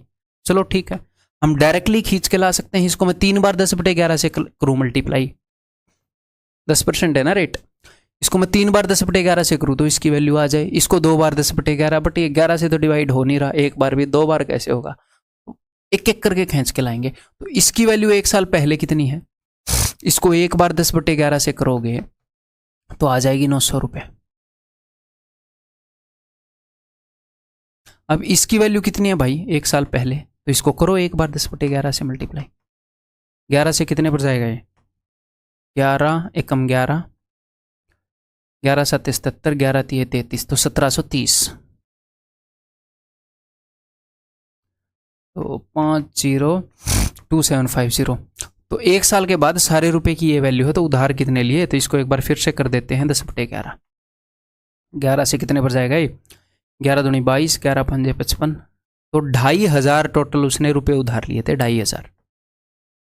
अगर बंदा आपसे ये पूछता है कि फ्रीज की कीमत कितनी है, तो 2,500 रुपये तो उसने एज ए लोन दिए हैं और 1,500 उसने कैश डाउन पेमेंट कर दी थी। तो 2,500 टिक नहीं करना, फ्रीज की कीमत 2,500 प्लस 1,500 4,000 रुपये है अगर फ्रीज की कीमत पूछे तो। बट यहाँ पर वो क्या पूछ रहा है कि इंटरेस्ट कितना है, तो कोई दिक्कत नहीं है। 2,500 रुपये उसने उधार लिए थे, फ्रीज की कीमत 4,000 है, 1,500 सीधे दिए मुंह पे हमारे दुकानदार के, ये ले 2,500 उसने उधार ले लिए। तो इस 2,500 रुपये को उसने 3 टुकड़ों में पे किया, तो उसने ओवरऑल रुपए कितने दिए हैं, ये रुपए 1 साल के बाद, 2 साल के बाद, 3 साल के बाद। तो उस भाई साहब ने ओवरऑल रुपए कितने दिए हैं ये देख लेते हैं, तभी तो ब्याज पता चलेगा।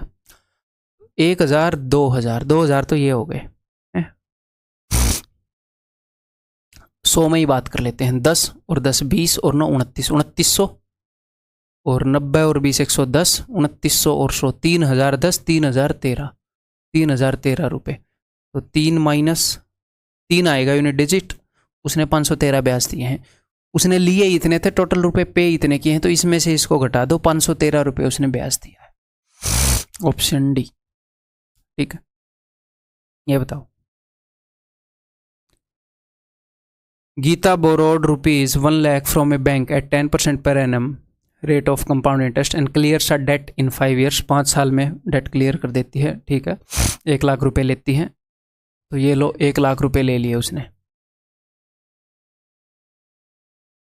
If the instalment paid at the end of second year, 1 साल के बाद कुछ नहीं देती वो, है ना। तो दूसरे साल के बाद कितना देती है, सेकंड, थर्ड, फोर्थ, फिफ्थ।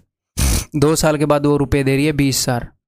3 साल के बाद वो कितने रुपए दे रही है, 18,800, ठीक है। 4 साल के बाद कितना रुपए दे रही है, 21,600। और 5 साल के बाद कितने रुपए दे रही है, 44,000, ठीक है। What was the amount paid at the end of first year, तो फर्स्ट ईयर के बाद जो अमाउंट उसने पे किया था वो कितना है। उसने इतने रुपए लिए, 2 साल के बाद इतने दिए, 3 साल के बाद इतने, 4 साल के बाद इतने, 5 साल के बाद इतने। तो यहाँ पर जो अमाउंट पे किया था वो कितना है, तो हम क्या करेंगे, हम सारी वैल्यूज को यहाँ पर खींच के लाएंगे, यहाँ पर, ठीक है। इन सारी वैल्यूज का सम, इसका इसका इसका इसका इसका इस दिन, इन सारी वैल्यूज का सम इसके बराबर होगा इस दिन इसकी जितनी वैल्यू होएगी, ठीक है। तो सबको खींच के लाते हैं। तो देखो, इसको खींच के लाऊंगा 1 साल पर, तो इसको मुझे रेट 10% है, तो 4 बार 10/11 से मल्टीप्लाई करना पड़ेगा यार। 4 बार 11 से और कभी भी डिवाइड नहीं होएगा, 11 चौके 44 एक बार हो रहा है।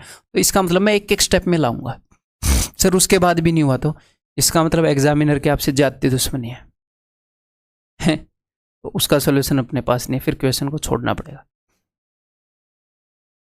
तो इसको 1 साल पहले लेकर आओ, इसको मैंने 1 बार 10/11 किया, तो ये सीधा सीधा दिख रहा है, 11 का 4 गुना है 11, तो 10 का 4 गुना 40,000, कितने हो गए भाई। और हम एक और काम यहाँ पर कर सकते हैं, क्या काम कर सकते हैं बताता हूँ मैं। सब के अंदर से 2-2 जीरो हटा दो, क्यों दिमाग खराब कर रखा है। ये 2 जीरो, ये 2 जीरो, ये 2 जीरो, ये 2 जीरो काट दो, 2 जीरो, बस यही काम रह गया कि हम जीरो लिखते रहें। तो इसको 1 साल पहले लाओगे तो 400 रुपये, अब तो डायरेक्ट दिख भी रहा है 10/11 400, तो ये कितना हो गया 616। अब इसको 1 साल पहले लेकर जाओगे तो इंटू 10/11 करो, पहले लाने के लिए 11 5 11 6 560, टोटल कितना हो गया, तो ये हो गया 8 8 और 6 14, 5 और 6 7, ठीक है। अब इसको 1 साल पहले ले जाना है तो फिर से कर दो इसको भी, या फिर आप ऐसे देख सकते हो कि इस साल अगर इस रुपए की वैल्यू इस साल 10 थी तो इस साल 11 होगी, ये 11 का कितने गुना है, क्योंकि 10 का गुना करना ही ईजी है। 11 6 66, 11 8 68, 11 का 68 टाइम्स है, तो इसका 68 टाइम्स 680, ऐसे भी आप कर सकते हो, तरीके बता रहा हूँ मैं। अब ये आपको दिख रहा है कि ये 11 का 80 गुना है, तो 10 का 80 गुना यहाँ पर 800 होएगा।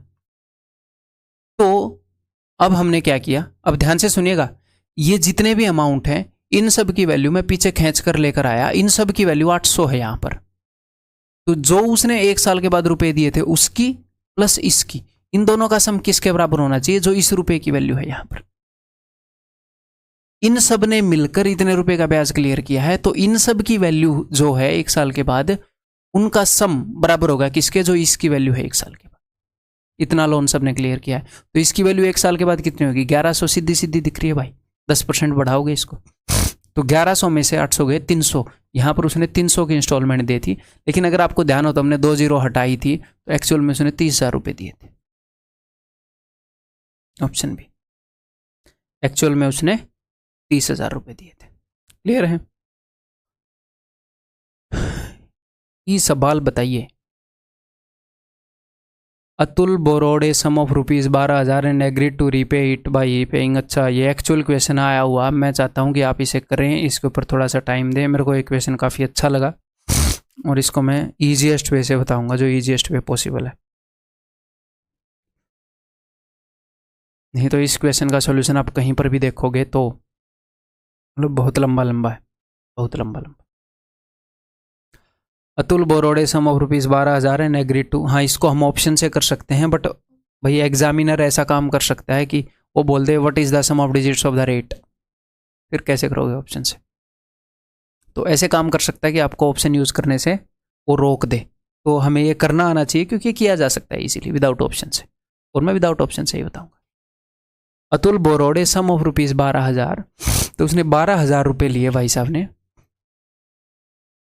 और उसने 1 साल के बाद कितने रुपए दे दिए? उसने 4800 रुपये दे दिए। और 2 साल के बाद उसने कितने रुपए दे दिए? उसने इतने रुपए दे दिए, और उसने अमाउंट को, अपने लोन को क्लियर कर दिया, है ना? तो इतनी 2 इंस्टॉलमेंट देने से इतने रुपए का लोन उतर जाता है। 1 साल बाद इतने दे दो, 2 साल बाद इतने दे दो। तो रेट कितनी है? तो अब हम करते क्या हैं वैसे जनरली? मान लो मैं आपको रेट बता दूं कि रेट भाई 10% है, सपोज फॉर एग्जाम्पल। तो हम करते क्या हैं? हम ये करते हैं, मान लो उसने आपसे प्रिंसिपल पूछा होता, तो हम यही करते हैं कि भैया रेट के हिसाब से रुपए को आगे या पीछे लेके जाते हैं, है ना? इन दोनों की वैल्यू हम पीछे लेकर आ जाएंगे और बता देंगे प्रिंसिपल कितना है। तो रेट हमारी मदद करती है वैल्यू को आगे पीछे करने में। तो मैंने रेट को अज्यूम कर लिया कि मान लो रेट जो है हमारी, उसके कारण जो हमारा फ्रैक्शन है वो ए है। रेट अगर 10% होती है तो फ्रैक्शन क्या होती है? 11/10, 110/100। तो वही फ्रैक्शन मैंने ए मान ली। हमें रेट पता नहीं, रेट कुछ भी हो सकती है, 5.5% हो जाए कल को किसी क्वेश्चन में, कोई दिक्कत नहीं, ऐसे सोल्व होएगा वो, ठीक है? तो रेट को मैंने, रेट की जो फ्रैक्शन है उसको मैंने ए मान लिया। एक्चुअल में हम फ्रैक्शन ही यूज कर रहे होते हैं कि इनको आगे पीछे लेकर जा रहे होते हैं। तो अब मैं क्या करूंगा, इसको अगर मैं 2 साल आगे लेकर जाऊं, अब मैं आगे, मैंने ऐसे मानना है कि रेट के कारण हमारी फ्रैक्शन ये है, तो आगे ले जाएंगे तो ए गुना हो रहा है मामला, पीछे लाएंगे तो ए से डिवाइड करना पड़ रहा है, तो मैं डिवाइड तो नहीं करूंगा, डिनोमिनेटर में ए क्यों लाएंगे? ठीक है, जब तक भांग नहीं पी है तो तब तक तो हम मल्टीप्लाई में ए को रखेंगे ना, ठीक है? तो यहाँ पर इन वैल्यूज, ये वैल्यूज थोड़ी सी मुश्किल बना रही हैं क्वेश्चन को, इतनी बड़ी बड़ी वैल्यूज हैं, तो मैं ये चाहूंगा कि इनको भी हम सिंप्लीफाई कर लें। तो हम जितना इनको काट सकते हैं कोई दिक्कत नहीं है, रेट सेम ही रहेगी, इनका रेशियो सेम रखना बस। तो जितना भी काट सकते हो काट दो, कोई दिक्कत नहीं है। जैसे पिछले वाले क्वेश्चन में 2 जीरो काटी थी, कोई फर्क पड़ी थी नहीं, ठीक है? यहाँ पर भी जितना काट सकते हैं, मैं 6 से काट रहा हूँ,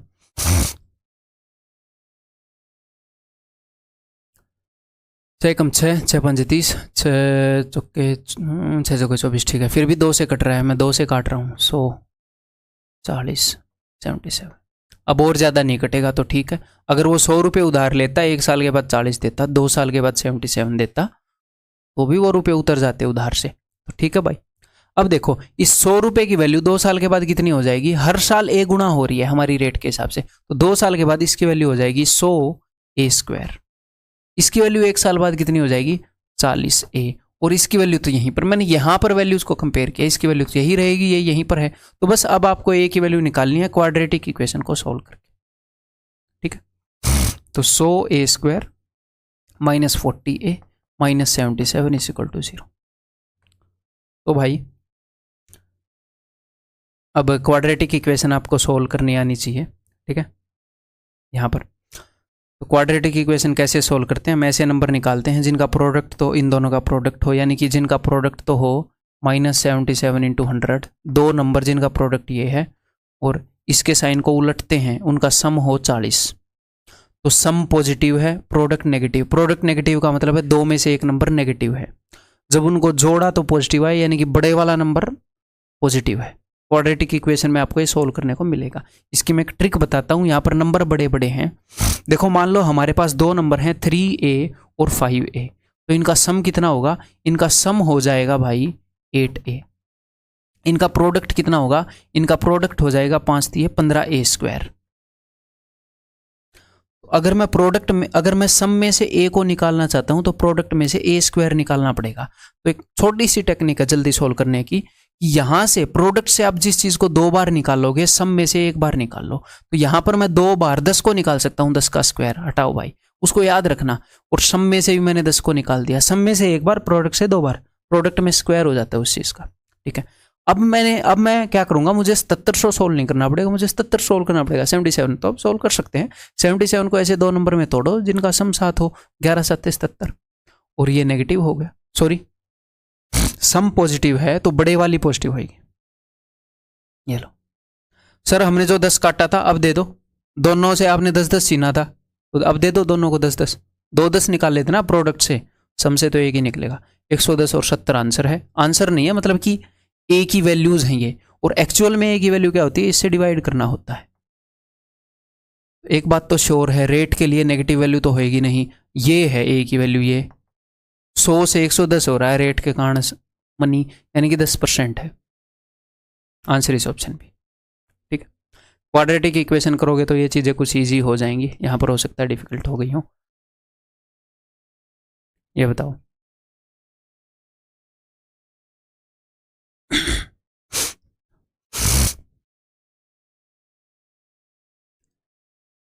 a man withdrawn 1,10,000 from his bank account and closed his bank account. एक बंदे ने क्या किया, आज 1,10,000 रुपये उसके अकाउंट से निकलवाए हैं और बंद करवा दिया अकाउंट को। ठीक है, 1 ईयर एगो इसने उसके चक्कर में खुलवाया था कि 15 लाख आएंगे, अब नहीं आए, बंद करवाता फिर रहा है। 1 ईयर अगो ही विड्रू ₹65,000, 1 साल पहले उसने 65,000 निकलवाए थे। 2 ईयर्स अगो उसने इतने निकलवाए थे। ठीक है, rate of compound interest is 10% per annum. Then find how much money he invested 3 years ago. ठीक है, 3 साल पहले उसने अकाउंट खोला था, तो आज उसने कितने रुपए निकलवाए? आज उसने रुपए निकलवाए 1,10,000 निकलवाए ना। ठीक है, यहां पर भी हम जीरो काटेंगे जो फालतू की जीरो है। आज उसने 1,10,000 रुपये निकलवाए, इससे 1 साल पहले उसने निकलवाए थे इतने 65,000। ओके, एंड 2 ईयर्स अगो उसने निकलवाए थे इतने। बहुत अमीर बंदा है यार, 1,25,000। ठीक है, और 3 साल पहले उसने अकाउंट में कुछ रुपए जमा कराए थे। मामला क्या है, मामला समझा देता हूं। 3 साल पहले उसने P रुपए जमा कराए, उसके 1 साल बाद उसने इतने निकलवा लिए। ठीक है, फिर उसके 1 साल बाद उसने इतने निकलवा लिए हैं, उसके फिर 1 और साल बाद उसने इतने निकलवा के अकाउंट बंद करवा दिया, यानी कि उसके अकाउंट में 0 रुपए रह गए। ठीक है, क्लियर है, समझ में आ गई बात। और रेट ऑफ इंटरेस्ट जो है वो 10% पर एनम है। तो मामला क्या है कि यहां पर उसने जितने भी रुपए जमा कराए थे वो 10% बड़े होंगे रेट के हिसाब से। ठीक है, उसने इतने रुपए निकलवा लिए, जो बचे हुए रुपए हैं वो बढ़े होंगे, फिर उसने इतने रुपए निकलवा लिए, जो बचे हुए रुपए हैं वो बड़े होंगे, फिर उसने इतने रुपए निकलवा लिए, और उसके सारे रुपए खत्म हो गए। तो इंस्टॉलमेंट वाला ही केस है। ठीक है, इंस्टॉलमेंट में होता क्या है, इंस्टॉलमेंट में ये होता है कि आप उधार लेते हो और आप कुछ रुपए दे दे के पूरी उधार को चुकता कर देते हो। मान लो किसी ने ये बोला हो कि ये 5 लाख रुपए चुकाने हैं इंस्टॉलमेंट में, तो आप रुपए दे दे के 5 लाख चुका दोगे।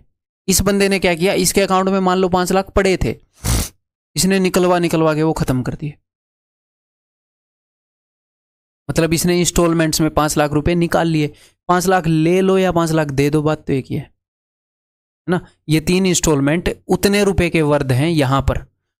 मतलब फिर से समझाने की कोशिश करता हूं कि इससे 1 साल के बाद अगर रुपए की वैल्यू इतनी है, तो इससे 1 साल पहले जो वैल्यू होगी ना, उतना रुपया इसके लिए, मान लो आज इतना रुपया है, तो यहां पर उसने जितना भी रुपया डाला था, इसको अगर मैं 3 हिस्सों में तोड़ दूं, P1, P2 और P3, मान लो P1 के कोरस्पॉन्डिंग ये है, तो उसने अगर P1 रुपया डाला था तो उसे 10% ज़्यादा ये है, आज ब्याज लग चुका है। अगर इसको मैं 10/11 करूंगा तो इसकी वैल्यू आ जाएगी, इसको मैं 2 बार पीछे करूंगा तो इसकी वैल्यू आ जाएगी, क्योंकि ब्याज लग रहा है ना, रुपए हर साल 10% बढ़ रहे हैं। ठीक है, तो मुझे करना क्या है भैया, आज रुपए की वैल्यू इतनी है, जो भी रुपया उसने यहां पर डाला था उसके 3 साल बाद इतनी है, तो मैं इनको खींच खींच के पीछे लेकर जाऊंगा, देखूंगा जमा कितने कराए थे।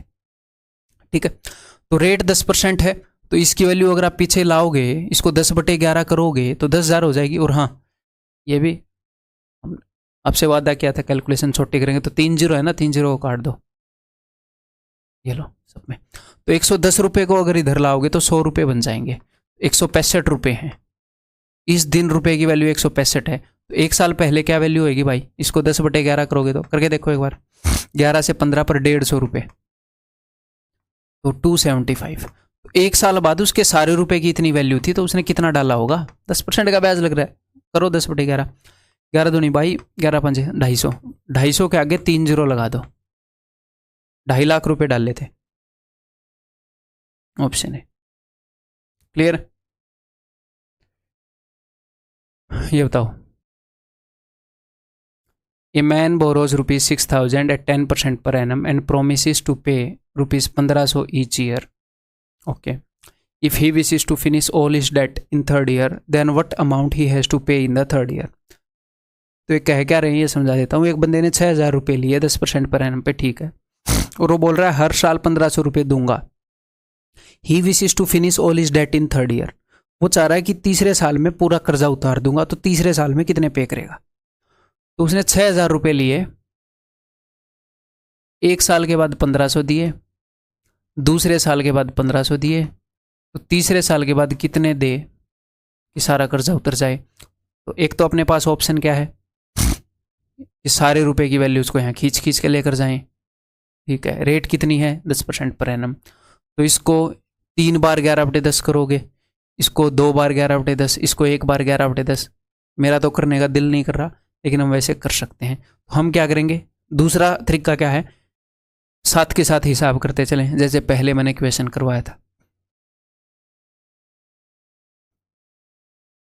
देखो दोनों तरीके से कर सकते हो। अगर इसको आप 3 साल आगे लेके जाते हो तो 3 बार 11/10 से गुणा करो, इस दिन इसकी क्या वैल्यू होगी, इस अमाउंट की वो आ जाएगी। इन दोनों की वैल्यू भी निकाल लो, है इसकी वैल्यू से इन दोनों की घटाओगे तो इसकी वैल्यू आ जाएगी, क्योंकि 1 2 3 इन तीनों की वैल्यू का सम किसी भी पॉइंट ऑफ टाइम पर बराबर होगा उस पॉइंट ऑफ टाइम पर इसकी जो वैल्यू आएगी। सिंपल है, क्लियर। अब हम ऐसे करेंगे, इसको 1 साल बाद टोटल कितना रुपया देना चाहिए। अगर 6,000 रुपये लिए हैं तो भैया 11/10 गुणा कर दो, तो इतने रुपए देने चाहिए। लेकिन इसमें से 6600 रुपये बनते हैं देने, इसने 1,500 ही दिए। ठीक है, 6 में 5 गए 1, 6 में से 1 गया 5, तो इसके इतने रुपए देने बच गए। तो 2 साल के बाद एक और साल जब बीत जाए तो इसको कितने रुपए देने चाहिए, तो इसके अंदर फिर से 510 जोड़ दो, 10% ही बढ़ाना है ना, कैसे ही बढ़ा लो, 5610, इसको इतने देने चाहिए, है ना। 1 साल के बाद इतने रुपए टोटल बन जाएंगे इसके सिर पर, इसने उसमें से 1,500 दिए, तो 6 में 5 गया 1, 5 में 1 गया 4, इतने रुपए फिर बच गए। 1 साल के बाद कितने देगा, फिर से 10% बढ़ा दो, 411 बढ़ाना है ना, इतने रुपए देगा 1 2 5 4 5 तो 1, ऑप्शन है। ठीक है, लास्ट क्वेश्चन है भाई। ठीक है, और ये क्वेश्चन आपके एग्जाम में आएगा नहीं मुझे पता है, बस वैसे ही ब्रेनस्टॉर्मिंग के लिए लिया है, बहुत ज़्यादा मुश्किल नहीं है, तो इससे डरना नहीं है। आप इसको स्किप भी कर सकते हैं, कोई दिक्कत नहीं है, थोड़ा सा दिमाग भी दौड़ा सकते हैं, ब्रेनस्टॉर्मिंग के लिए लिया है बस। ठीक, कृष्णा बोरोज ₹45,000 रुपये उसने लिए from a bank at 10% compound interest. He repays it in 3 annual instalment, उसने 3 इंस्टॉलमेंट में दे दिया। That are in arithmetic progression, arithmetic progression में है तीनों, एपी में है, समांतर श्रेणी में है। ठीक है, एपी में चीज़ें कब होती हैं, जब उनमें सेम गैप हो, जैसे कि भाई 100 रुपये, इससे 20 ज़्यादा 120, इससे 20 ज़्यादा 140। ठीक है, ठीक है। ही एंड्स अप पेइंग 54 के टोटली, उसने टोटल 54,000 रुपये पे किए।